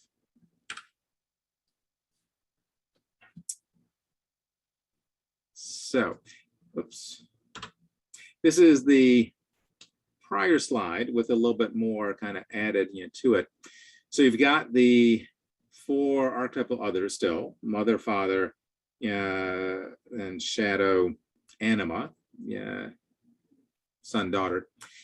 And with the great mother, you have a relationship between the great mother and the great father, whereby the animus of the great mother is in essence the great father, just as the great father, the anima of that is the great mother with that. So there's also a interconnected relationship between the animus of the great mother and the anima of the great father. And that goes back that greater conjunctio through alchemical processes. The extent that the logos principle in the woman's soul can be called the animus, this male principle associated with the primordial maternal principle, who often carries traits known from the demonic father, could be called the animus of the great mother. Another way of looking at it is logos and eros. Logos is typically represented with animus, eros with anima. There's a confrontation of the archetypal mother. So if you're looking at the hero's journey, and then if you shift to the heroine's journey, the heroine usually, or often, has to confront the great mother. Now, this can be represented as the evil stepmother, which is sort of a typical Disney element. The great mother carries masculine traits as well. And the animus of the great mother is the demonic father. And the heroine has to overcome this archetypal evil stepmother, which is the great mother, but also mixed in with the animus of the great mother, which are these demonic elements, also shown in this evil stepmother motif. The mother figure sets out the tasks of the quests. As can be seen from the above tales, the mother figure is of momentous importance for the female personality. Under the pressure of its negative aspects, the essence of the heroine acquires a distinctive character. That condition, the nature of her developmental process, or, as the tale says, sets the task of the quest. So that dark maternal element, the evil stepmother, often is typically what sets forth the quest with that. So it's a crucial part of the individuation task. But when women succeed in maintaining themselves against the animus, instead of allowing themselves to be devoured by it, then it ceases to be a danger and becomes a creative power. We women need this power, for strange as it seems, only when the masculine entity becomes an integrated part of the soul and carries on its proper function there, is it possible for a woman to be truly a woman in the higher sense, and at the same time to fulfill her individual human destiny. So transforming, integrating the animus as one of the primary tasks from the feminine psyche, just as transforming and integrating the anima is a primary task of the male psyche. So we talked about quaternity in other fairy tales. And again, just like there was a masculine tetrad quaternity, there was often a feminine one as well. And Cinderella, the evil stepmother, the heroine, and the two sisters being a classic example of that. Stories often begin with this tetrad, mother and three daughters. The youngest sibling is the inferior, despised, ignored, ridiculed one. And this quaternity represents the wholeness. It's a psychic image of the self because it's a mandala in its presentation. The danger which threatens both man and the woman in the magical marriage is always the same, namely that the soul image, animus or anima, slides back in the realm of the unconscious with its infinite numbers of interwoven images. So often in the male or female fairy tale perspective, the hero is seeking the princess anima, or the heroine is seeking the prince animus, and sometimes they achieve that, and sometimes they don't, and it slips away. And that's the danger when you're trying to bring together this magical conjunctio with it. All right, here's von Franz talking about anima, animus. They are running from either from the shadow or very often from animus and anima. That's the big complication between the sexes. If you live with somebody of the same sex, it's the shadow gets constellated. If you live with somebody of the other sex, then the bigger task comes. That's why it's the more valuable relationship, because it's also the bigger task, because that constellates anima and animus. And as the average American nowadays doesn't know yet what that is, whenever animus and anima clash, they run apart. It's finished. They throw it over. If they stuck it out, they would learn a lot about themselves. That doesn't mean that we are not sometimes for divorce. There are situations you better think of a divorce. There are relationships where both partners become destructive to each other, plainly destructive. And then it is better to make a final decision. But there are others where it's just a clash of animus and anima, and if they could become conscious, they could get on again. All right, again, I love hearing about Franz go deeper into these principles, and again, to hear her own voice. So in volume 3, the other reason I like it is it brings forth the classic fairy tales. Volume 3 has Snow White, Cinderella, Sleeping Beauty, Rapunzel, and a number of others. But why I like talking of those is because our culture has deeply steeped into it, these fairy tales. Now, unfortunately, it's mostly because of Disney. But when we talk about Snow White or the Seven Dwarves, all of us instantly have an image in our mind because we've heard this fairy tale so many times. Now, we may not have heard the original versions, or you may have a sanitized version, but we know these fairy tales. They are deep within our unconscious, and it's more accessible to play with the imagery with that. If we had more time, I would probably talk about other fairy tales, more like Three Feathers, ones we haven't heard. The other thing that intrigued me was, when did these films come out, and how old was von Franz when they did? So Snow White was released by Disney in 1937 when von Franz was 22 years old. So when she wrote these tomes, these archetypal, with these books, she may have already seen the film. So I don't know whether the film made it to Zurich. Be interesting to see. I would assume it would have. But it's quite possible that von Franz saw Snow White in 1937, and then later kind of wrote about Snow White in this volume 3 that we're about to see. Cinderella in 1950, von Franz would have been 35 years old. Sleeping Beauty, she would have been 40 years old. So, probably von Franz, saw these Disney films that most of us have seen numerous times with our children or grandchildren. Okay, so let's take our break first. We'll go through Sleeping Beauty, but it'll take us a few minutes to kind of read through it and then dive into it. So let's do our break first. We'll do a 5 to 10 minute break. Let's do it like we did the last one. We'll do 3 to 5 minutes, just break, camera off, and then we'll come back to a few questions, and then I'll read you a fairy tale about Sleeping Beauty. Hey, Steve. Mm-hmm. Before you go, I wanted to let you know that this last presentation, somehow it was clipping off the right-hand side facing of the slides a little bit. I don't know if you had it zoomed different, but when you come back, hopefully we can reconcile that. That kind of makes sense. There's this weird green box I could not get off. Okay, on the break, that's going to be one of my jobs, to get that green box off, which should fix that. Yeah, okay. Thanks. I was wondering if that was visible to other people too. Okay. Yep.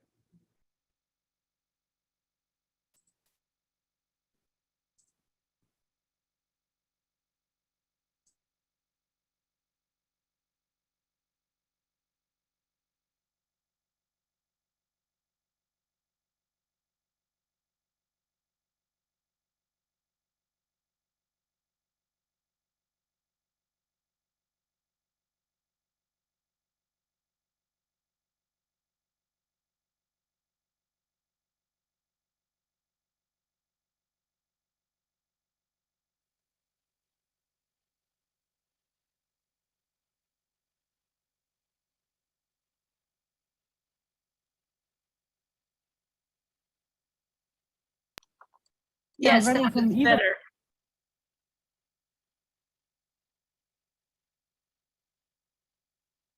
Yeah, Yeah, that's, Yep, I was muted, but yeah, whatever. I think we got rid of it. So good. yeah, that was good. Thanks, All Steve. right. Yep, great. See you in a few minutes.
On break. If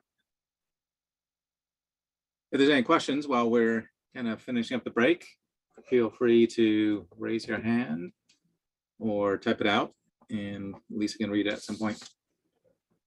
There's a couple in the chat room right now. Okay. So Alexander asks, how can we determine which part of the psyche is suppressed in a fairy tale? For example, if we don't have a visible hero in a plot.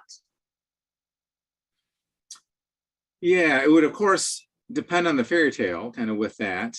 And you can look at it always from different perspectives. So the same fairy tale can be looked at through the different lenses. It's hard to say without having the fairy tale in front of us to kind of dive into. But I would say there's nothing wrong with looking at that, the three, and there may be other ways as well, perspectives. What's the masculine psyche, looking at the elements, the feminine psyche, or sort of a conjunctio kind of perspective with that. And if you want to unmute and ask it more fully, there may be other aspects that I missed with that question too. Or if you have an example of the fairy tale you're thinking of. Thank you for your answer. No, unfortunately, I don't have example of fairy tale right now. I just ask it in general. Yeah.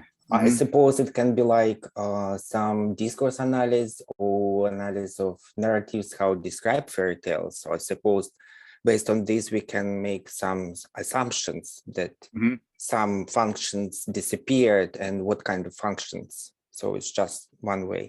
Yeah. Yep. And there's nothing wrong with looking at it from the various perspectives, with that.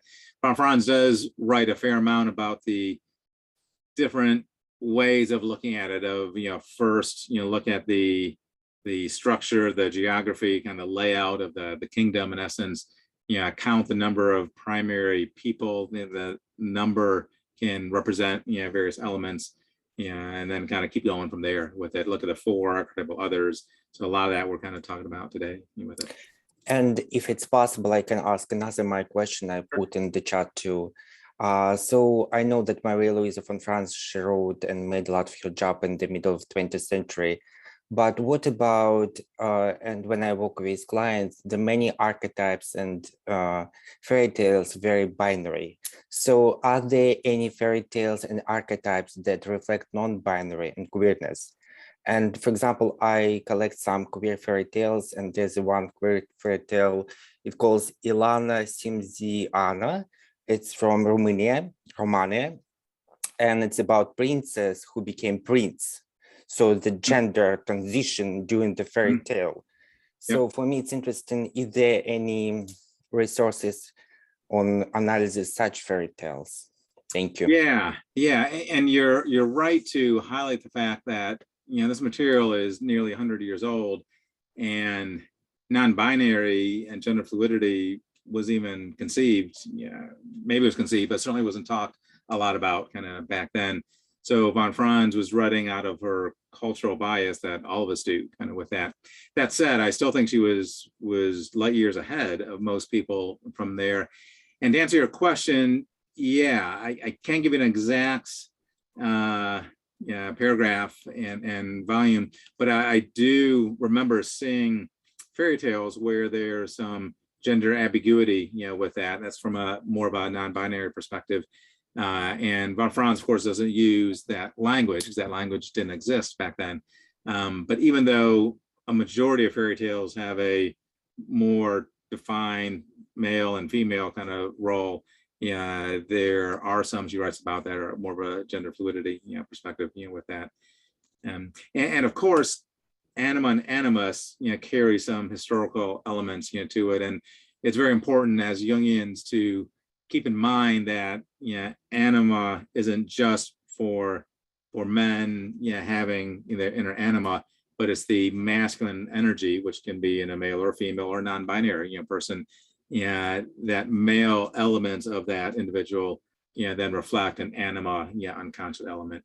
Just like my own feminine elements could be seen as my anima, but also my feminine could have an unconscious animus. So we also have to translate anima and animus more into the 21st century as well. But thank you so much, Alexander, for that question. Thank you for. Hey, Steve.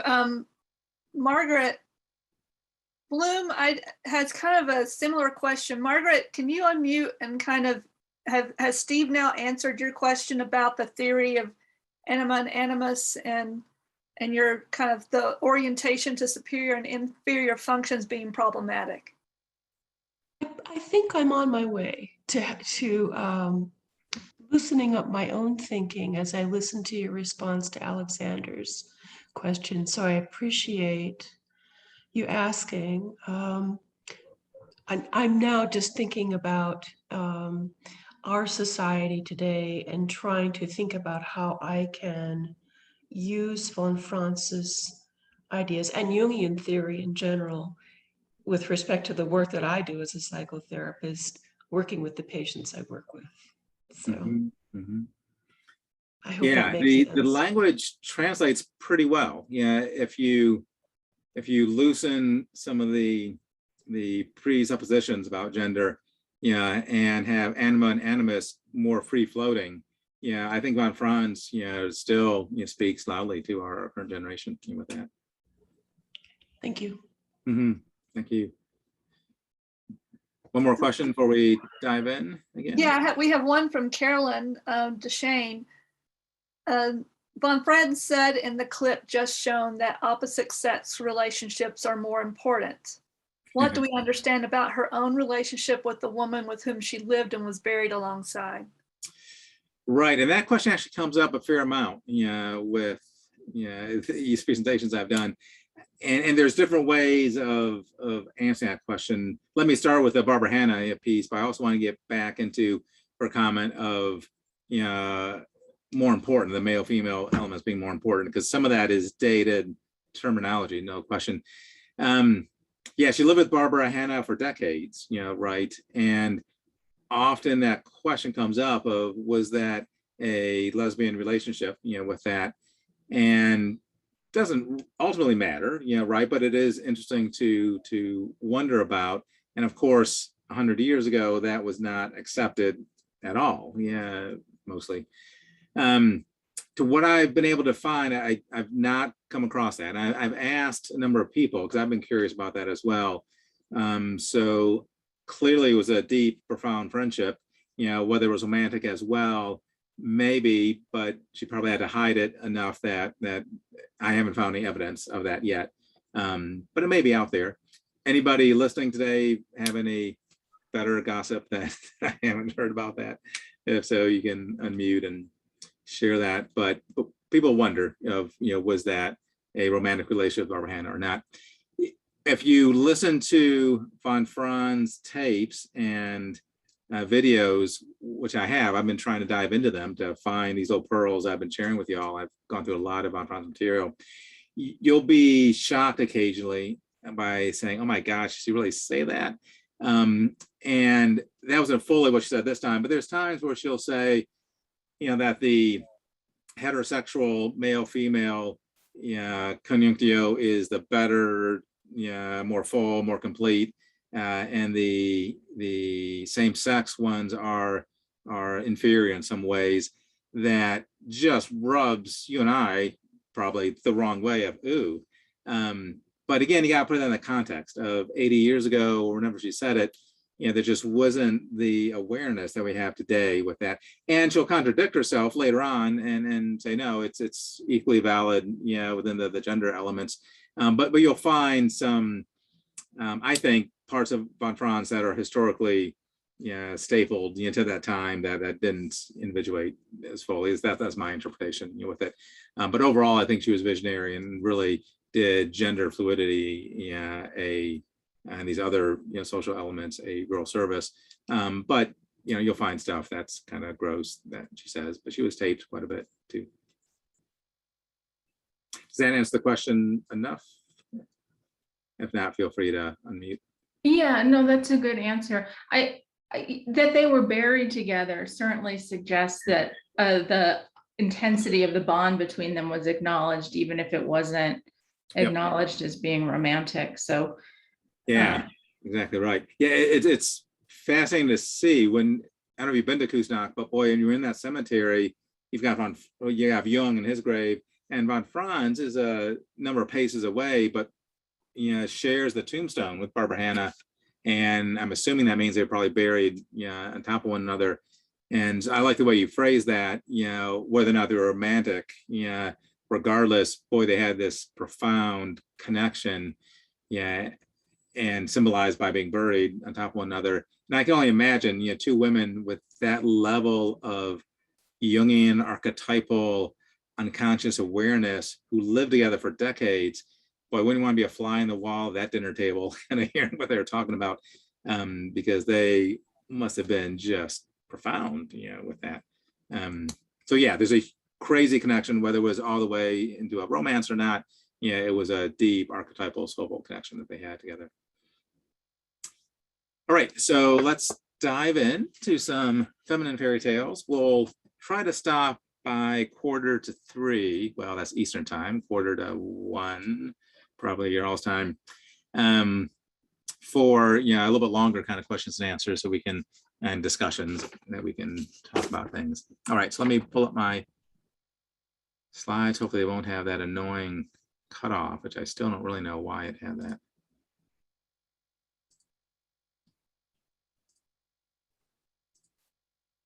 Okay, can somebody unmute and tell me if you see the full screen? Yeah, I'm waiting. Yes, it looks good. Can you go to a one with more text? Yeah, that's a good point. Yeah, so this one will be cut off. Yes, it's good. Yep, okay, very good. Yeah, All right, so let me read you a fairy tale about Sleeping Beauty, also known as Little Briar Rose.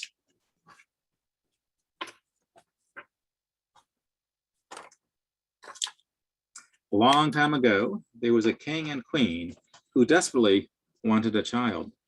One day when the queen was bathing, a frog crept out of the water and said to her, "Your wish shall be fulfilled. Before a year has gone by, you shall have a daughter." What the frog said came true, and the queen had a little girl who was so pretty that the king could not contain himself and ordered a great feast.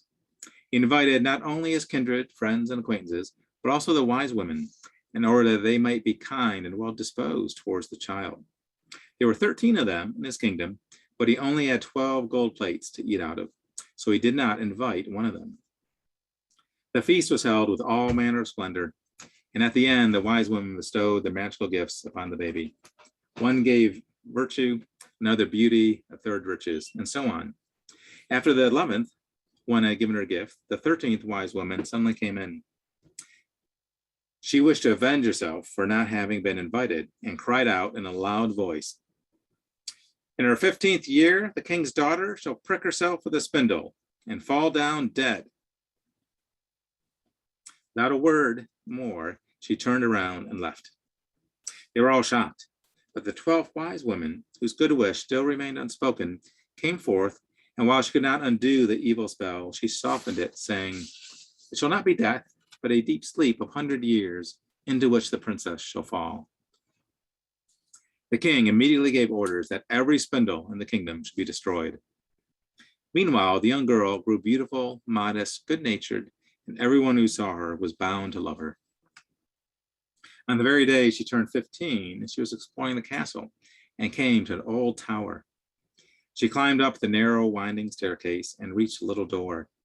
A rusty key was in the lock, and inside the little room sat an old woman with a spindle busily spinning flax. "Good day," said the king's daughter. "What are you doing there?" "I am spinning," said the old woman. "What sort of thing is that rattles around so merrily?" said the girl. And as she took the spindle in her hand, but scarcely had she touched it when the magic decree was fulfilled, and she pricked her finger on it. She immediately collapsed and fell into a deep sleep. The sleep extended over the whole palace. The king and the queen began to go asleep, as did the entire court. Horses, dogs, pigeons, even the flies on the wall, all went to sleep. A hedge of thorns grew around the castle, and every year it became higher until it covered the entire castle. The story of the beautiful sleeping Briar Rose, where she was, so was the princess named, went around the country. From time to time, a prince would come and try to get through the thorny hedge into the castle, but they found it impossible. The thorns held fast together, and the leaves became caught in them, and they died a miserable death. After many years, another prince came and heard the tale of Briar Rose, and became determined to free her.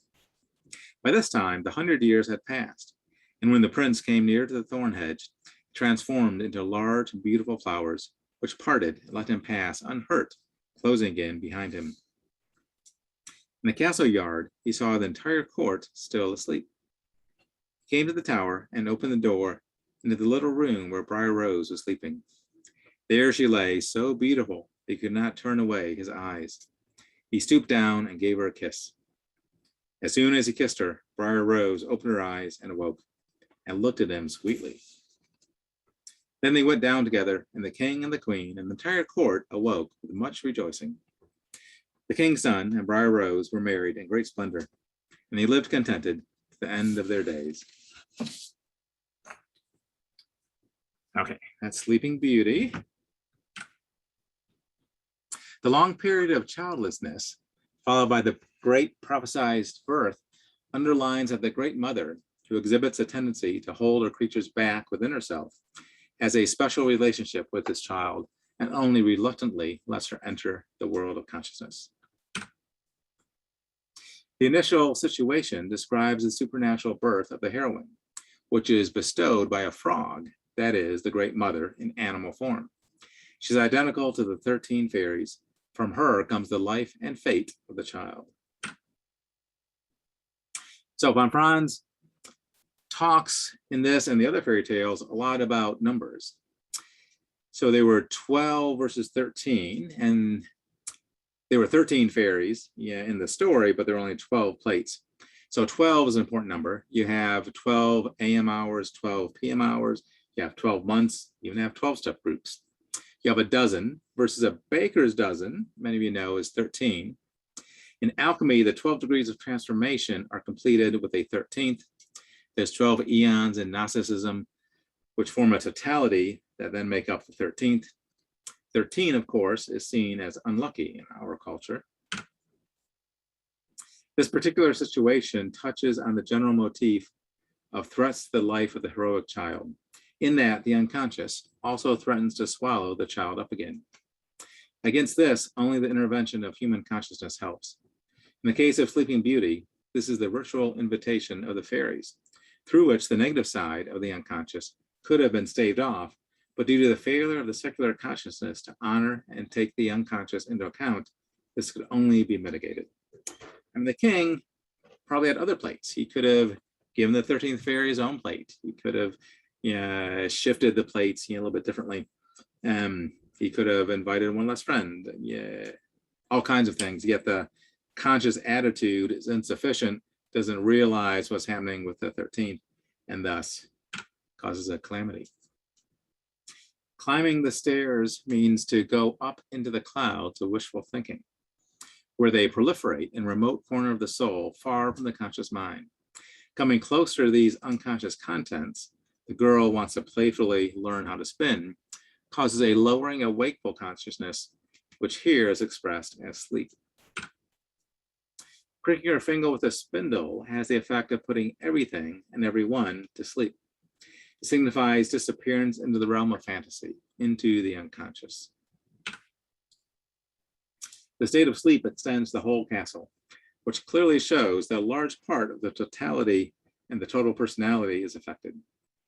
The propagating unconsciousness seizes everything that previously belonged to the living environment. When a person is touched by such a state of unconsciousness, his or her whole environment also sinks. Their own unconsciousness works adversely and seems to paralyze everything around them. There's a hedge of thorns that then grows around the castle. This overgrown hedge of thorns shows how the unconscious mother complex completely swallows up Sleeping Beauty in the court. It is a burial within the mother. It's a paralysis of the court. A woman caught in such a mother complex can be prickly to those around her. Men attempting to awaken her can become hopelessly entangled and be swallowed up by the unconscious. That's a paraphrase from von Franz. The hedge of thorns is also a mandala-like protection during a period of quiet aging. The prince gets through the dense thicket of the unconscious and reaches the heroine. It is the animus who restores this harmony and awakens the entire personality. It seems as if the curse itself is one of the preconditions for a real relationship to the animus. Inasmuch as in every curse, that is, in every negative unconscious determinant, lies a possibility for particular positive development. So her own growth and development, individuation, was predicated on the curse, and the animus would not have broken through were there not a need to break through. At the moment in which the prince appears, the hedge of thorns blossoms into large and beautiful roses, the symbol for blooming of feelings. This scene signifies, therefore, the first awakening of a living feeling of love that had died away and had been replaced with a hurtful aloofness and apathy. If one attempts to interpret this tale from the standpoint of the masculine psychology, then Briar Rose's sleep is due to the overdominance of the mother image.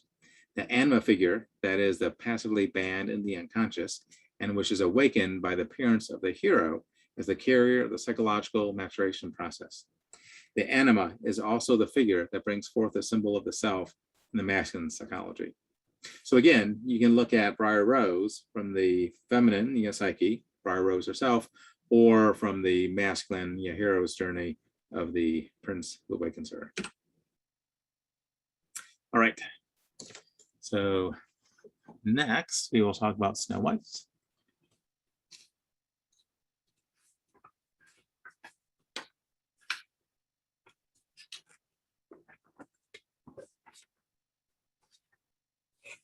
Once upon a time, in the middle of winter, when the flakes of snow were falling like feathers in the sky, a queen sat in front of her black ebony framed window sewing. And while she was sewing and looking out of the window at the snow, she pricked her finger with the needle, and 3 drops of blood fell upon the snow. And the red blood looked pretty upon the white snow, and she thought to herself, what would that I had a child, as white as snow, as red as blood, as black as this ebony wood. Soon after that, she had a little daughter, whose skin was as white as snow, her cheeks as red as blood, and her hair as black as ebony. The child was called Snow White. But as the child was born, the queen sadly died. After a year had passed, the king took to himself another wife. She was a beautiful woman, but proud and haughty, and she could not bear that anyone else could surpass her beauty. She had a wonderful looking glass, and when she stood in front of it and looked at the reflection, she would ask, looking glass on the wall, who in this land is the fairest of all? And the looking glass answered, thou, O queen, art fairest of all. Then she was satisfied, for she knew that the looking glass always spoke the truth. But Snow White was growing up, and grew more and more beautiful. And when she was 70 years old, she was as beautiful as the day and more beautiful than the queen herself. One day, the queen asked her looking glass, looking glass on the wall, who in this land is the fairest of all? It answered, thou art fairer than all who are here, my lady queen, but more beautiful still is Snow White than I've ever seen. The queen turned green with envy, and from that hour, whenever she looked at Snow White, her heart heaved, and she hated the girl. Her envy and pride grew in her like a weed, and she had no peace day or night. One day she called her huntsman, saying, take the child away into the forest. I will no longer have her in my sight. Kill her and bring back her lungs and liver as a token.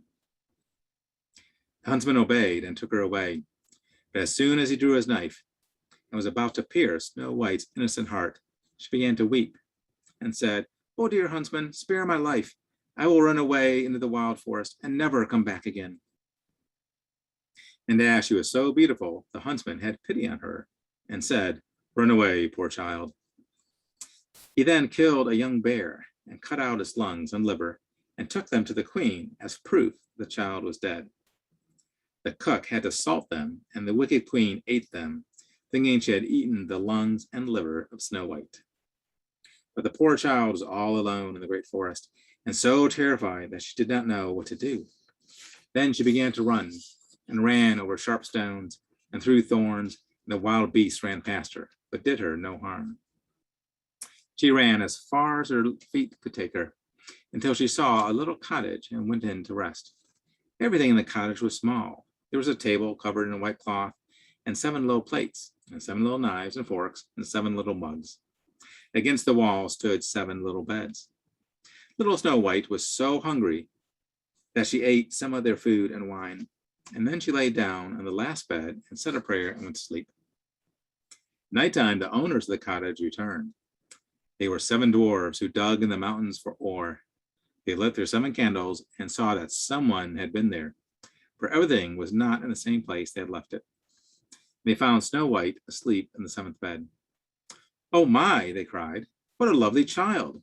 And they were so glad that they did not wake her, but let her sleep. When it was morning, Snow White awoke, and she was frightened when she saw the 7 dwarves. But they were friendly and asked her what her name was. My name is Snow White, she answered. Then she told them how her stepmother had wished to have her killed, but the huntsman had spared her life, and she had run away the whole day till at last she had found their dwelling.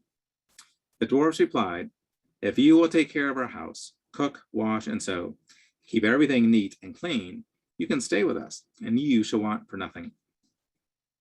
Snow White agreed and stayed with them. But she was alone the whole day, and the dwarves warned her to beware of her stepmother and to let no one come inside the house. Meanwhile, the queen, believing she had eaten Snow White's lungs and liver, went to her looking glass one day and said, looking glass on the wall, who in this land is the fairest of all?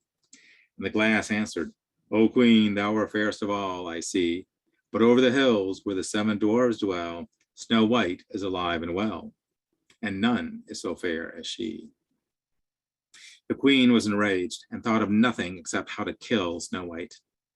So she dressed herself as an old peddler woman, went over the 7 mountains to the 7 dwarves. She knocked at the door and cried, pretty things to sell, very cheap, very cheap. Snow White looked out the window and called out, good day, my good woman, what have you to sell?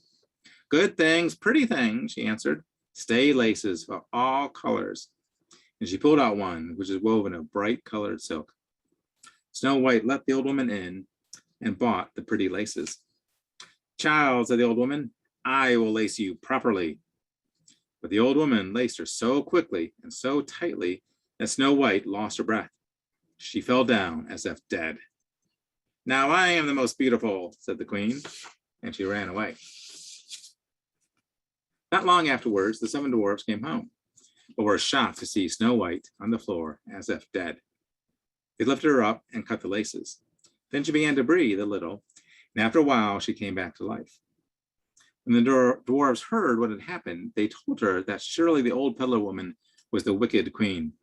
And again they told her, Snow White, not to let anyone come inside. Once the wicked queen arrived home, she immediately went to the looking glass, but discovered Snow White was still alive. So the queen, with the help of witchcraft, made a poisonous comb. She then disguised herself and took the shape of another old woman. She went over the 7 mountains to the 7 dwarves and knocked at the door, crying, "Good things to sell, very cheap." Little Snow White looked out and said, "Go away, I cannot let anyone in." "I suppose you can at least take a look," said the old woman, and pulled the poisonous comb out to show her. It pleased the girl so well that she let herself be beguiled and opened the door. Once Snow White had bought the comb, the old woman said, "Now I will comb you properly for once." When the comb was in her hair, its poison took effect, and the girl fell down as if dead.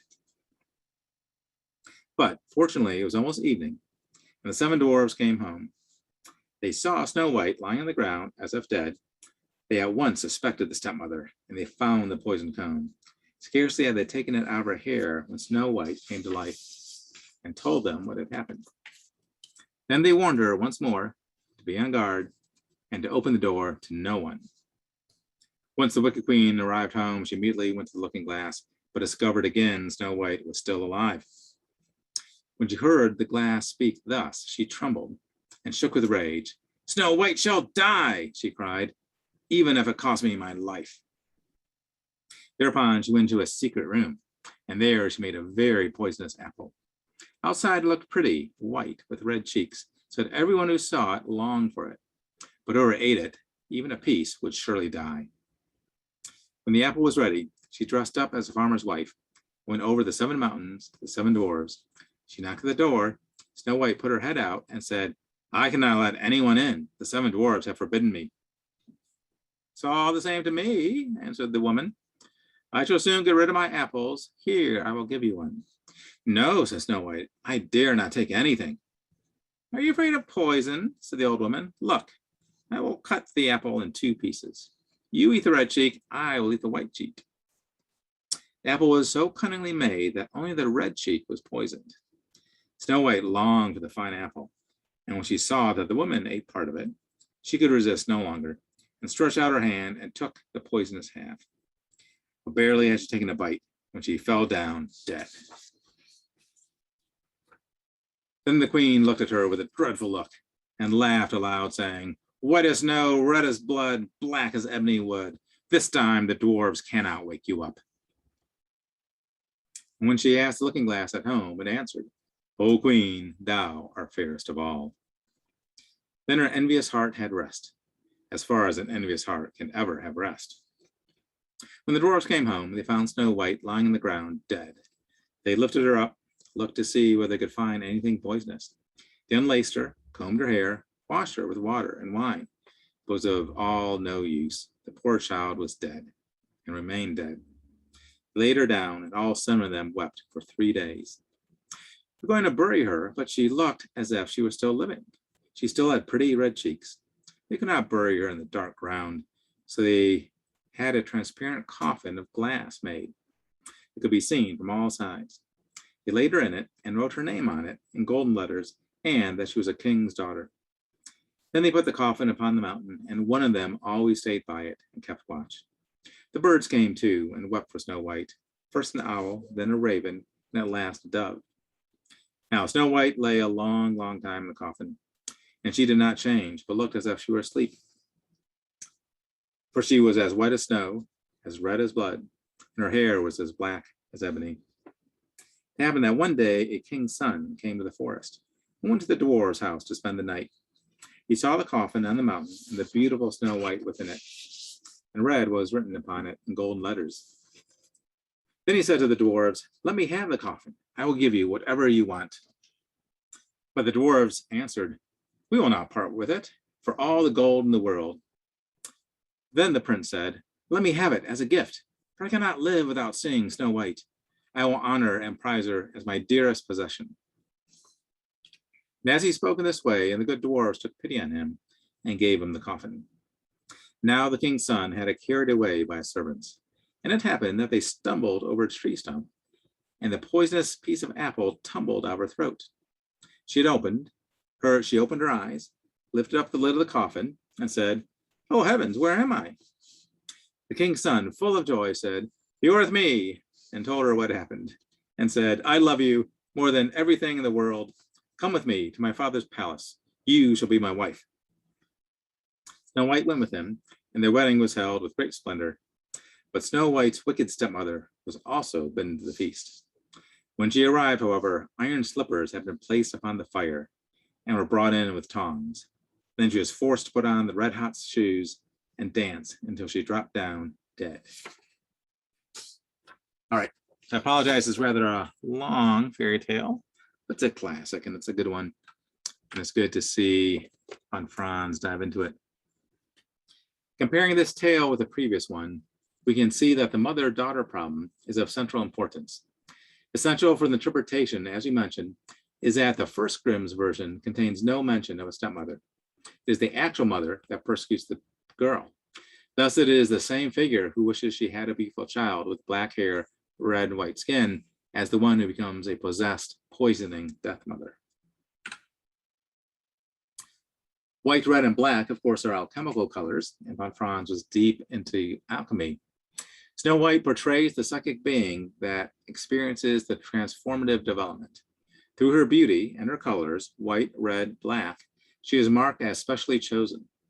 These three basic colors belong to the sphere of alchemy, and in the order black, white, red, they symbolize the three developmental stages of the prima materia, from the initial nigredo to the albedo and then the rubedo. So in alchemy, one of the three transformative process begins with nigredo, moves to albedo, and then to rubedo, which are, of course, three colors of Snow White.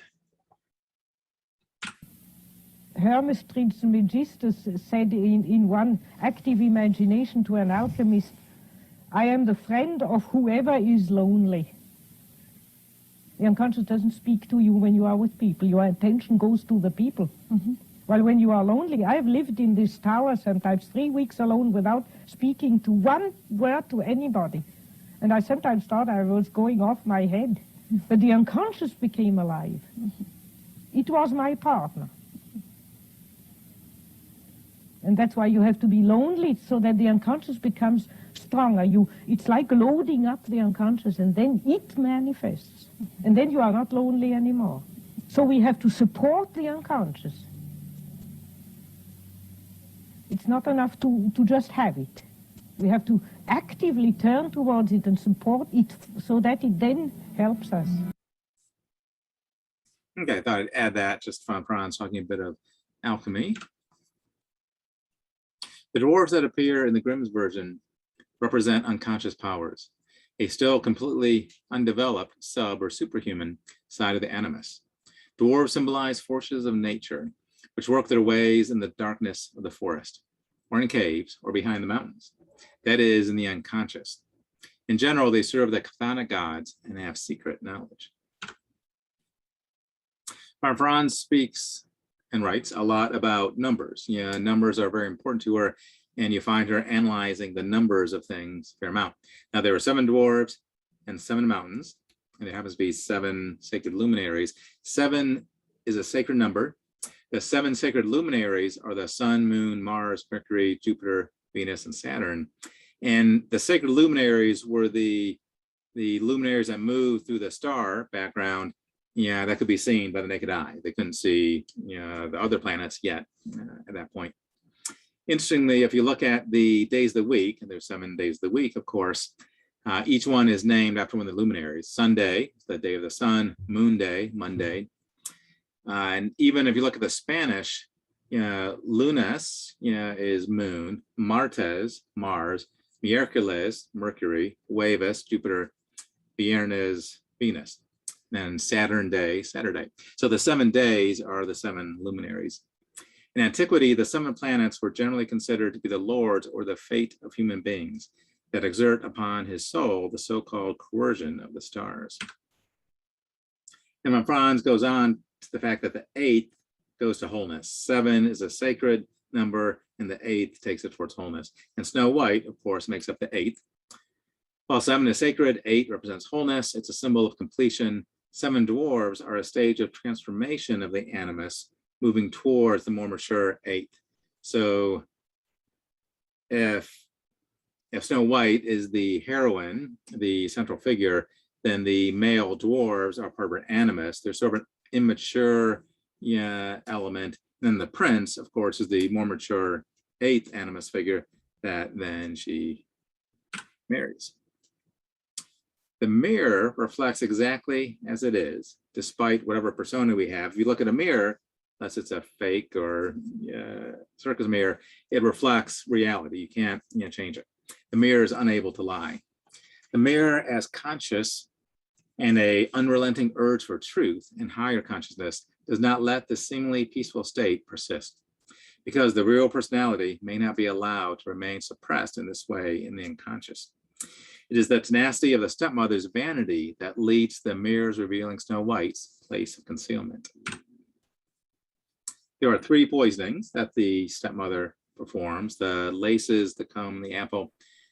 This poisoning is carried out with objects of the worldly vanity, and an obsession with cleaning and personal hygiene. The fact that Snow White lets herself be enticed by these articles especially indicates her bond to the vain stepmother. It is her own worldly ambition, dark side, that laces her up and suffocates her. It poisons her thoughts, the comb in her hair. In other words, it falsifies her real intentions. This amounts to murder of the true personality. But also with the comb, the dwarfs as magical helpers, her instinctive forces, manage to revive Snow White.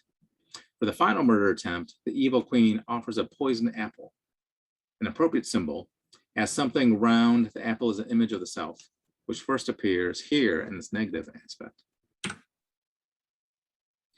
The gifts all have erotic connotations, and considering that apples have strong eros connection, we characterize them as being love and fertility symbols. The apple surfaces as a slumbering awakening of eros that raises Snow White out of her solitude in the forest and her relationship to the infantilism of the dwarfs.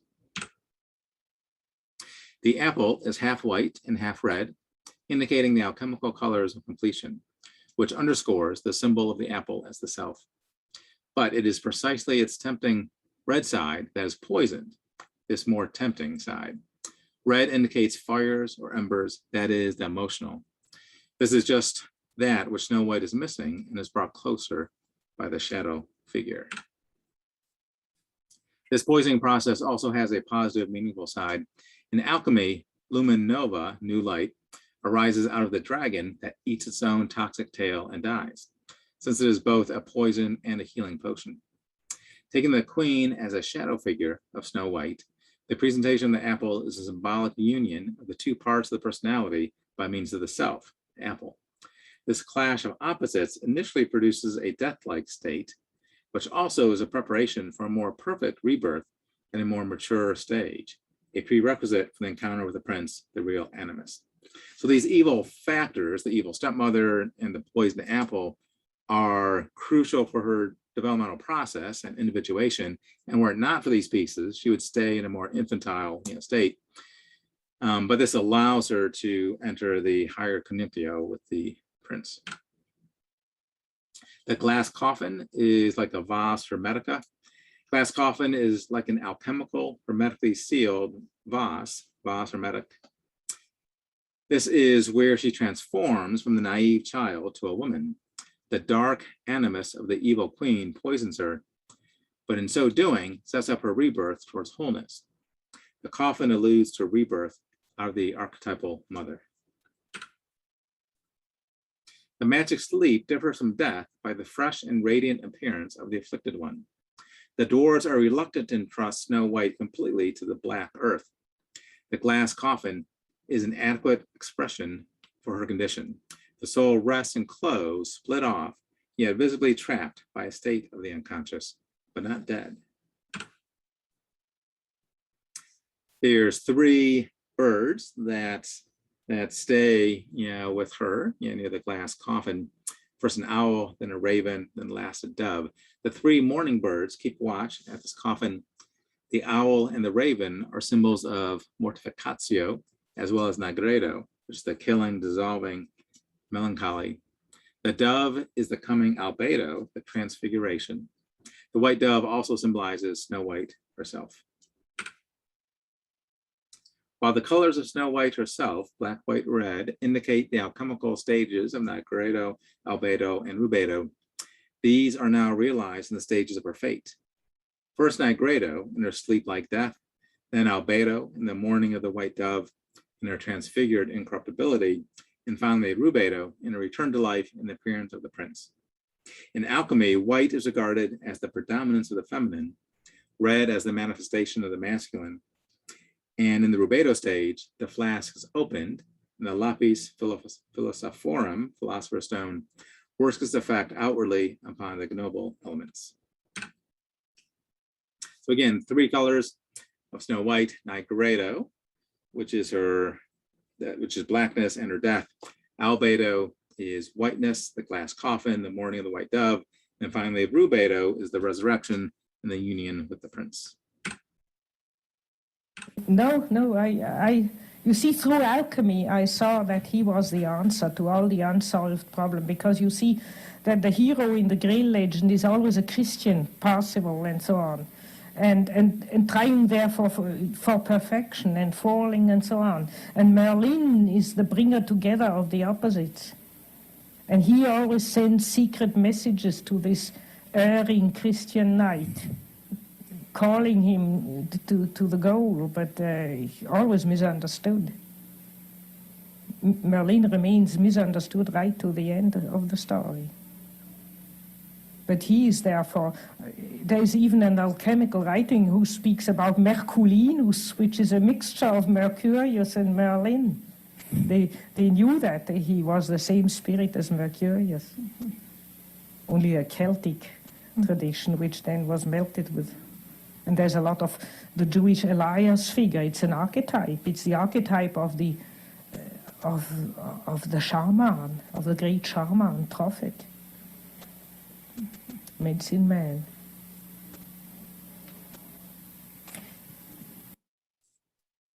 Okay. The prince appears, apparently without motivation, from somewhere, lost in the forest. The forest is a symbol of the unconscious. In terms of the feminine psychology, the prince represents an animus figure. In terms of the masculine psychology, represents the future personality. From both aspects, he replaces the dwarves, the immature masculine, which relinquish Snow White only with great reluctance. What is represented by the symbolism of the mystical marriage is a suprapersonal event, which reveals itself in the relationship between man and woman, in a psychic region of the unconscious, in which both sexes have equal weight, and symbolically applies to both in the same way. There, as Jung points out, the animus, the active masculine side of women, takes on the role of the king, and the anima, the passive feminine side of a man, plays the role of the queen, and both represent at the same time the higher and more whole personality, which is always only approximate and only through projection comprehensible to the conscious mind. It's not about her animus and his anima, rather the anima and the animus. So this is that mystical marriage we're talking about of the hero and the heroine, in essence, coming together, and ultimately the anima and the animus on a deeper level coming together in the conjunctio. And here's a kind of graphic representation of that. You have Snow White, and you have her animus, represented by the prince. You have the prince and his anima. And you could say it's a marriage of her animus and his anima, but even more transcendent is the mystical great conjunctio of the animus and the anima with it. And that's the ultimate piece it's going towards. Some variants, 14th century France, include a version where the prince visited and slept with, plucked the fruit of the heroine in the coffin. 9 months later, still in her death-like sleep, she gave birth to a child, sometimes twins, and was aroused from her trance with a cry for the breast. This is the motif of the soul pregnancy, which occurs completely in the unconscious and comes to light as the birth of the true self. The new child, the self, is a transpersonal meaning comprising both male and female. So we can get past the image of him sleeping with a dead woman inappropriately. There's a birthing of the divine child. You've got the great conjunctio, the anima and animus coming together which transforms into the child, the divine child. All right, and we are, gosh, just on time, so that worked out well. So we have 20 minutes or so, for questions, and feel free. Oh, if you want updates, that's our website. If you go to the website, it'll obnoxiously pop up saying, hey, put in your email. If you do that, you'll get updates of books as we publish them. But in particular, you'll have access to updates when the 20 volumes over the next 10 years come out, from Chiron. So feel free to go to the website, tap in your email, and we will update you as the various books come out. So with that, we will open up the mics. First, thank you, Steve, so much for your presentation. Oh, you're very welcome. It's fun. Well, I'll first read a question in the chat. Susan McDuffie asks, what about the lunar cycles? Aren't there 13 lunar cycles in a year versus 12 months? Could be. I'm not an expert on lunar cycles, but that would fit with von Franz, right? Because she plays with the 12-13 dichotomy, just like the 6-7 and the 7-8. And she is deep into the meaning of numbers, and has an entire book, focuses, much on that. So yeah, that would make a lot of sense to me if there are 13 lunar cycles versus 12 months that somewhat reflect that. 12 is there, and then the 13th kind of makes the whole, just like the 12 plates and the 13 fairies, the 12 months. So yeah, if that's the case, that makes a lot of sense to me. That would be fitting in line with von Franz. Larry, you have your hand raised. Go ahead and unmute. Yeah, thank you, Steve. That's a great, for me, review and immersion back into von Franz. It occurred to me that there's kind of a danger with her, as with Jungian thought, of essentialism. And we can get caught in, the old men are from Mars, women are from Venus dichotomy, and rigidify it. And it seems to me that to enter her world, we have to set aside our presentism, that we can be smug and essentialist about being right and her being wrong. And I think there's a lot to be gained by entering her world, but we also do it as modern people, knowing we're kind of entering that world. And it takes a lot of work to actually get the fruits of that labor. I mean, you really have to set aside something to get it. And I just wanted to appreciate that invitation that you made today to enter that world. There's always some truth in it and value. It just isn't it's not facts. They're truths that are psychological, not answers. That's all I wanted to say. Yeah, thank you, Larry. That's very well said. And you're exactly right. As you enter von Franz's world, it's crucial to keep that history in context. This is 90 years ago. She was writing these volumes. And we can oversimplify anima, animus, or we can try to keep the rich complexities of it and hold the tensions within that. But yeah, thank you. Okay, there's another question in the chat from Marilyn Parker. Doesn't the culture, including language, affect on the translation and thus the interpretation? Also, differences in the primary source of the fairy tale, Disney version versus Grimm's version, auditory storytelling or reading versus visual seeing. Yeah, absolutely. And those are very good points. And you have to keep that in mind because, right, the language, the translations, the culture, all those elements are going to be in these pieces, and who we are from our culture as we interpret it. From, if I'm an Anglo-European culture, I'm going to be interpreting the fairy tales kind of through that. what I would say in von Franz's defense is she was incredibly perceptive along those lines, almost laboriously. So as you go through these volumes, she is skipping through on countless cultures. She'll say, well, this is the version from Grimm in the 1400s, and this is the version that was similar from France in the 1600s. And of course, the Native American culture has one that's similar. And if you jump to Arabic, there's another one, and she will tie them in. And her technique is inclusive of comparative symbolism, so that when she looks at a fairy tale, she doesn't just look at the fairy tale and try and interpret it. She first looks at the fairy tale, and then she goes through all the other variants. And sometimes there'll be 20 different ones she's kind of going through, and probably those are just the 20 that made it. She probably went through 30 or 40, and she's tying in all these elements with that.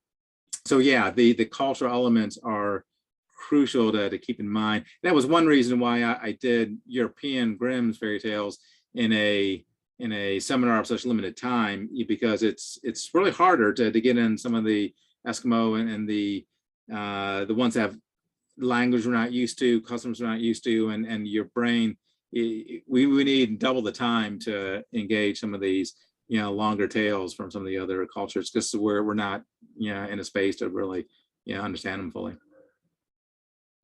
Yeah, that's a great question.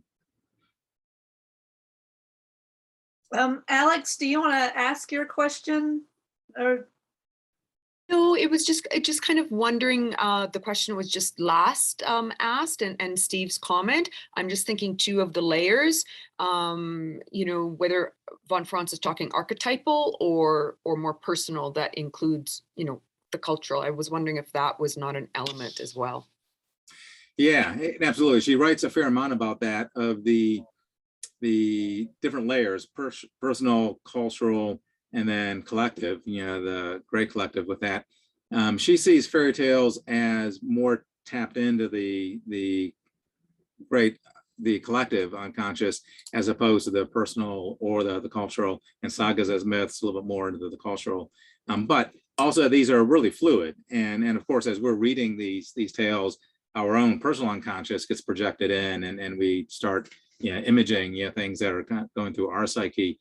And the sagas and myths can raise and lower over the eons or over time to be more culturally connected, and then they can disconnect from the culture, and they can be more kind of fairy tale like, and they can float back and land on a particular a culture as well. So there's a lot of fluidity and movement within those different layers. Great, thank you. Mm-hmm.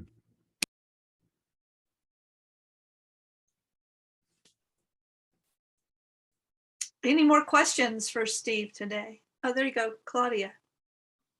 Hi, thank you so much. It was such a great presentation, as everyone has said, and review and going deeper. And one of the things I'm thinking of is I'm always thinking clinically too, how these things are relevant, clinically in practice. And one of the things that was resonating for me is you were sharing about volume 2 and the hero's journey is all of this talk about the king and the father and the simple son being the sort of inferior function, and also juxtaposed when you put the quote in the interview with von Franz talking about shadow.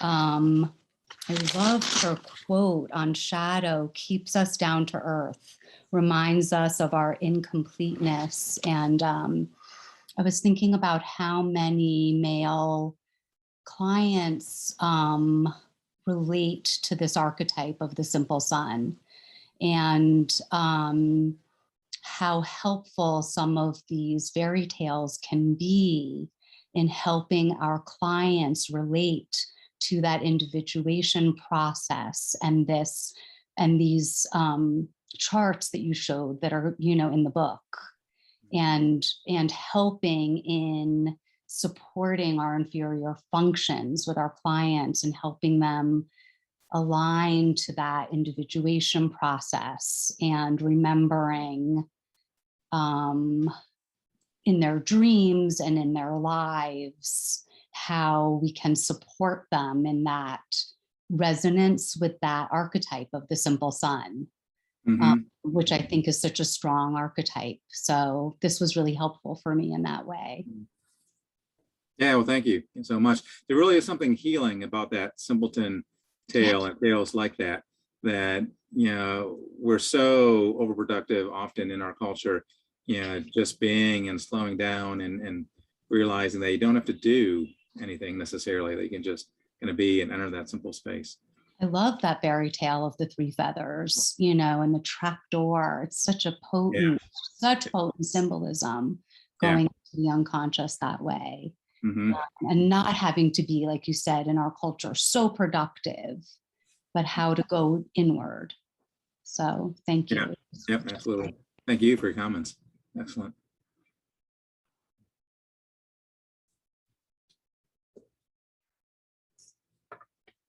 Anyone else at this time?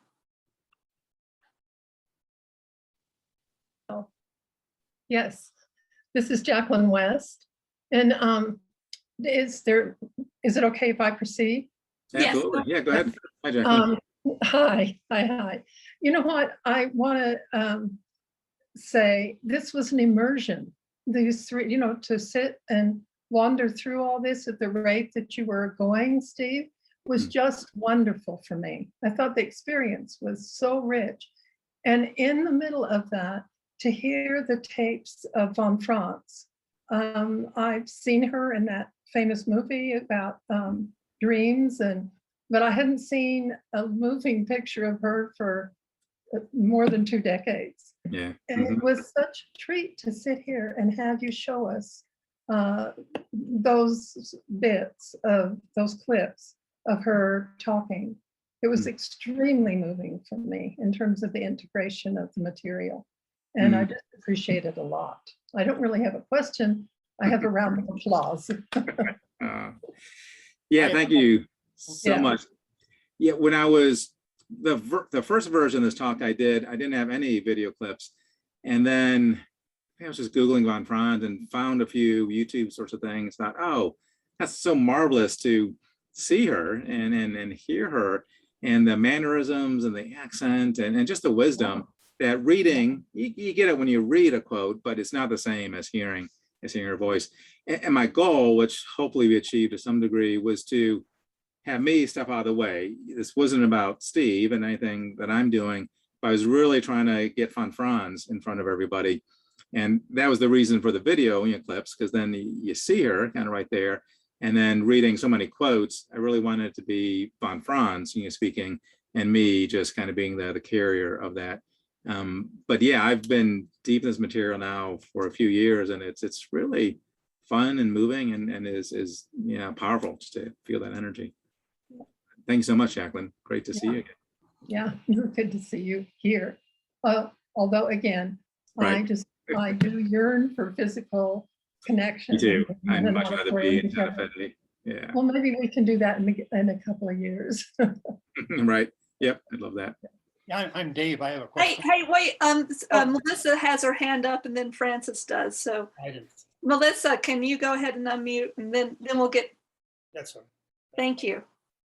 Yeah, it's not really a question. It's more like a pointing out that someone put in the chat that you can still do a feminist reading of the tales. And I think, that I find that with Clarissa Nicola Estes, that she often brings in a feminine reading of the tales. And when I was, saying like the untying or the unlacing of Snow White, I just immediately went to the patriarchy of how we as women can't breathe, and that was that's my that I think that's, you can still have a modern reading of them, and I'm sure that Von Franz would agree with that also. It's not hard to imagine her agreeing with that. So. Yep, absolutely. Yeah. I mean, these tales are timeless and fit modernity as much as they fit 100 years ago. It's really neat to see, and they don't contradict anything from feminism or these other elements. Yeah, but thank you, Melissa. Frances, you're next. I unmute. Okay. Well, I wanted to echo what Jacqueline West said. For one thing, it's just such a treat, and I appreciate that it's a lot of hard work to put video clips in your presentation and do all that, and it's just so enriching because I, like many of us older Jungian people, kind of cut my teeth on Marie-Louise von Franz, you know, and she was like she was the gospel for me. And but like Larry said, you know, there is a way of taking it on and doing our own work to keep it from getting too essentialist and too I don't know, a formula that really nobody fits anymore. But I also wanted to just comment that to follow on the last comment, that, you know, patriarchy itself, like we have an aging king that's about 2,000, 3,000 years old, that's very old, and that is falling apart. And the moving from the power principle to the ability to love, like she points out early on, is part of that movement. And the idea that the dumbling or the inferior function gets you closer to the earth seems to me to be really present for us in the different environmental movements and the urgency everyone feels to wake up to what is actually happening on the earth, you know, which often parallels an individual work, getting people in touch with what is really real in the body or in the dreams or in your life, you know? So there's so many different levels at being archetypal, to go out to big culture and down into the personal, which is how, you know, the beauty of it all. But I just, you know, basically wanted to thank you. It was really lovely to hear someone actually going through a whole lot of material in a short amount of time that, you know, echoes the best of what I remember learning from her. She's really amazing. So thank you. Thank you for your intelligence in bringing this together.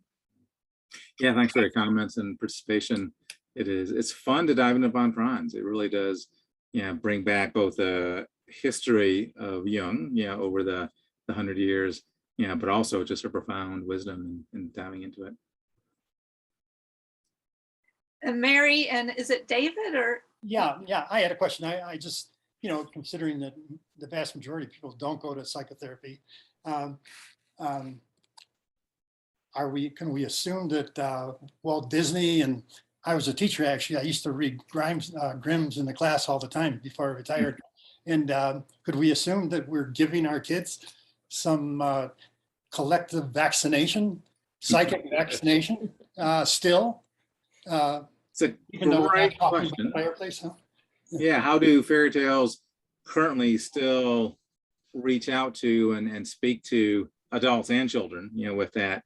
I would say to the degree that the fairy tale expression, be that a movie, a book, audiobook, a tweet, if the fairy tale is staying kind of true to the unconscious elements that it was formed in and has less ego direction to it, then yeah, I think it's inoculating parts of the collective wisdom and unconscious into it. Vice versa, to the degree that it gets sanitized and the ego says, well, now let's take this part out, let's do this, let's make it a formula to sell a lot of download streams, then it becomes a cutesy story and no longer an archetypal fairy tale with that. But if they're holding it together well enough, and we see that when we see a movie or read a book that really captures the essence of a archetypal story, you feel it and you get moved by it. And vice versa, when you see something on TV that's just a silly representation that's been just sanitized, you're like, ugh, that kind of stinks. But yeah, good fairy tales to this day still inoculate our younger generation and ourselves, to archetypal truths? Great question. Erica Randolph asks, what questions would you suggest we pose for further study? Ooh, that's a big one. That can go in any direction. The one that I keep circulating around is that whole gender piece that wasn't ripened enough 100 years ago, with that. And I just see so much good work and thought and questions going into that, of how do you take Jung's concepts of anima and animus from 100 years ago, and von Franz as well, which were very much grounded in a specific gender assumption, and you translate that to modernity, the current time, where we're so much in a different space, with that. I would say, that question continues to be real helpful to dive into and explore. But also, I would also throw out there, kind of back to Dave's question of how can we bring this to a new generation in a way that contains the archetypes still, but yet is brought into the younger and broader, folks. BTS is actually one of those ways. I won't give you a tirade about that or a long talk, but BTS, the Korean pop band, actually loves Carl Jung, and we've put out 3 or 4 books that kind of mirror BTS's recent albums, as BTS sings about ego and shadow and anima. I mean, it's really neat, because that was a recent vehicle where we could bring Jungian archetypal awareness into kids in their teens and 20s that are in love with BTS. So how can we bring this forth to the current generations?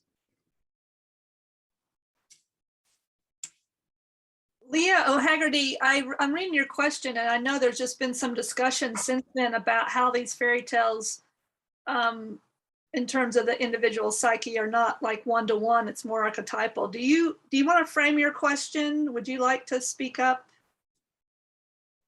No, I think what I've written is enough. If you want to take the question, great. If you think it's unnecessary to take it, okay as well, yeah? Okay. So she says, I'm wondering how these old wonderful fairy tales can help develop the individual psyche. If the surface suggestion is that only another person can balance your polarities, and you cannot achieve a balance from within. Yeah, so the narratives, the fairy tales are powerful and moving, for folks. Von Franz felt that it was really the best way to tap into the deepest parts of the collective unconscious.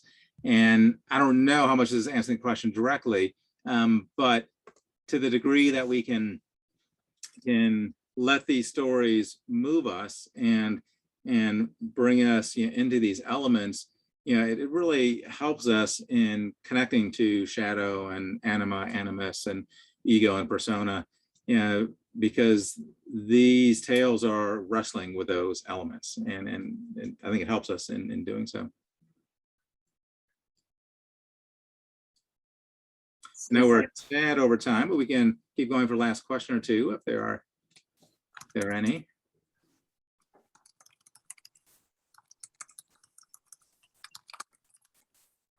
Steve, this is Rich. I just so appreciate all the work you've done on these books and all the Chiron books. And of course, for this presentation, it was really well done, brilliantly put together. And it's such rich material. I'm definitely going to buy these 3 books. Yay, publisher wants to hear that. I want to remind folks that, I forget when, maybe 85, somewhere in the 80s, Susan Wagner and some others, I can't remember the director's name, made that movie Matter of Heart. And in that movie, there were a lot of interviews with analysts who had interactions with Jung, including Marie-Louise von Franz. Yep. And a lot of those were made into videos of their own. And the C.G. Jung Institute of Los Angeles, which sponsored that movie, and a lot of those videos has those available. So for Jacqueline West, who said she hadn't seen Marie-Louise von Franz on video, those videos exist, and I think they're available. They are. If you go to the website for LA, they've got a bookstore, and you can just click through, books and videos and downloads, and you can, within 5 minutes, download any of those for a price. It's a modest cost. But yeah, you can still see the entire versions of many of those if you'd like. I think there's one of Barbara Hanna, as I recall. She, of course, wrote a biography of Jung. And anyway, I want to thank everyone else here who came today and helped us kick off this program year. I think this is a really strong start. I hope you'll come back. And I want to thank Lisa Pounders, who expertly handled the technology and fielded the questions. The recording will be edited and will go out as a link to those of you who paid for this presentation sometime within the next week. There's a question about the CEUs. Somebody had missed the announcement earlier. If you paid for CEUs, you will receive this an evaluation in your email. And if you fill that out and get it back to us, you'll receive a link to the PDF of your actual certificate. So I'm happy to be back this year, and I'm happy to have Lisa on board, and really pleased to have Steve Buser be our kickoff person. So thanks, everybody. Thank you, Steve. Yeah, absolutely. Yeah, it was a delight to be here. I really enjoyed it. Y'all take care. Yes, thank you. It was wonderful. Everyone. So much. Thanks. Wow, that was great.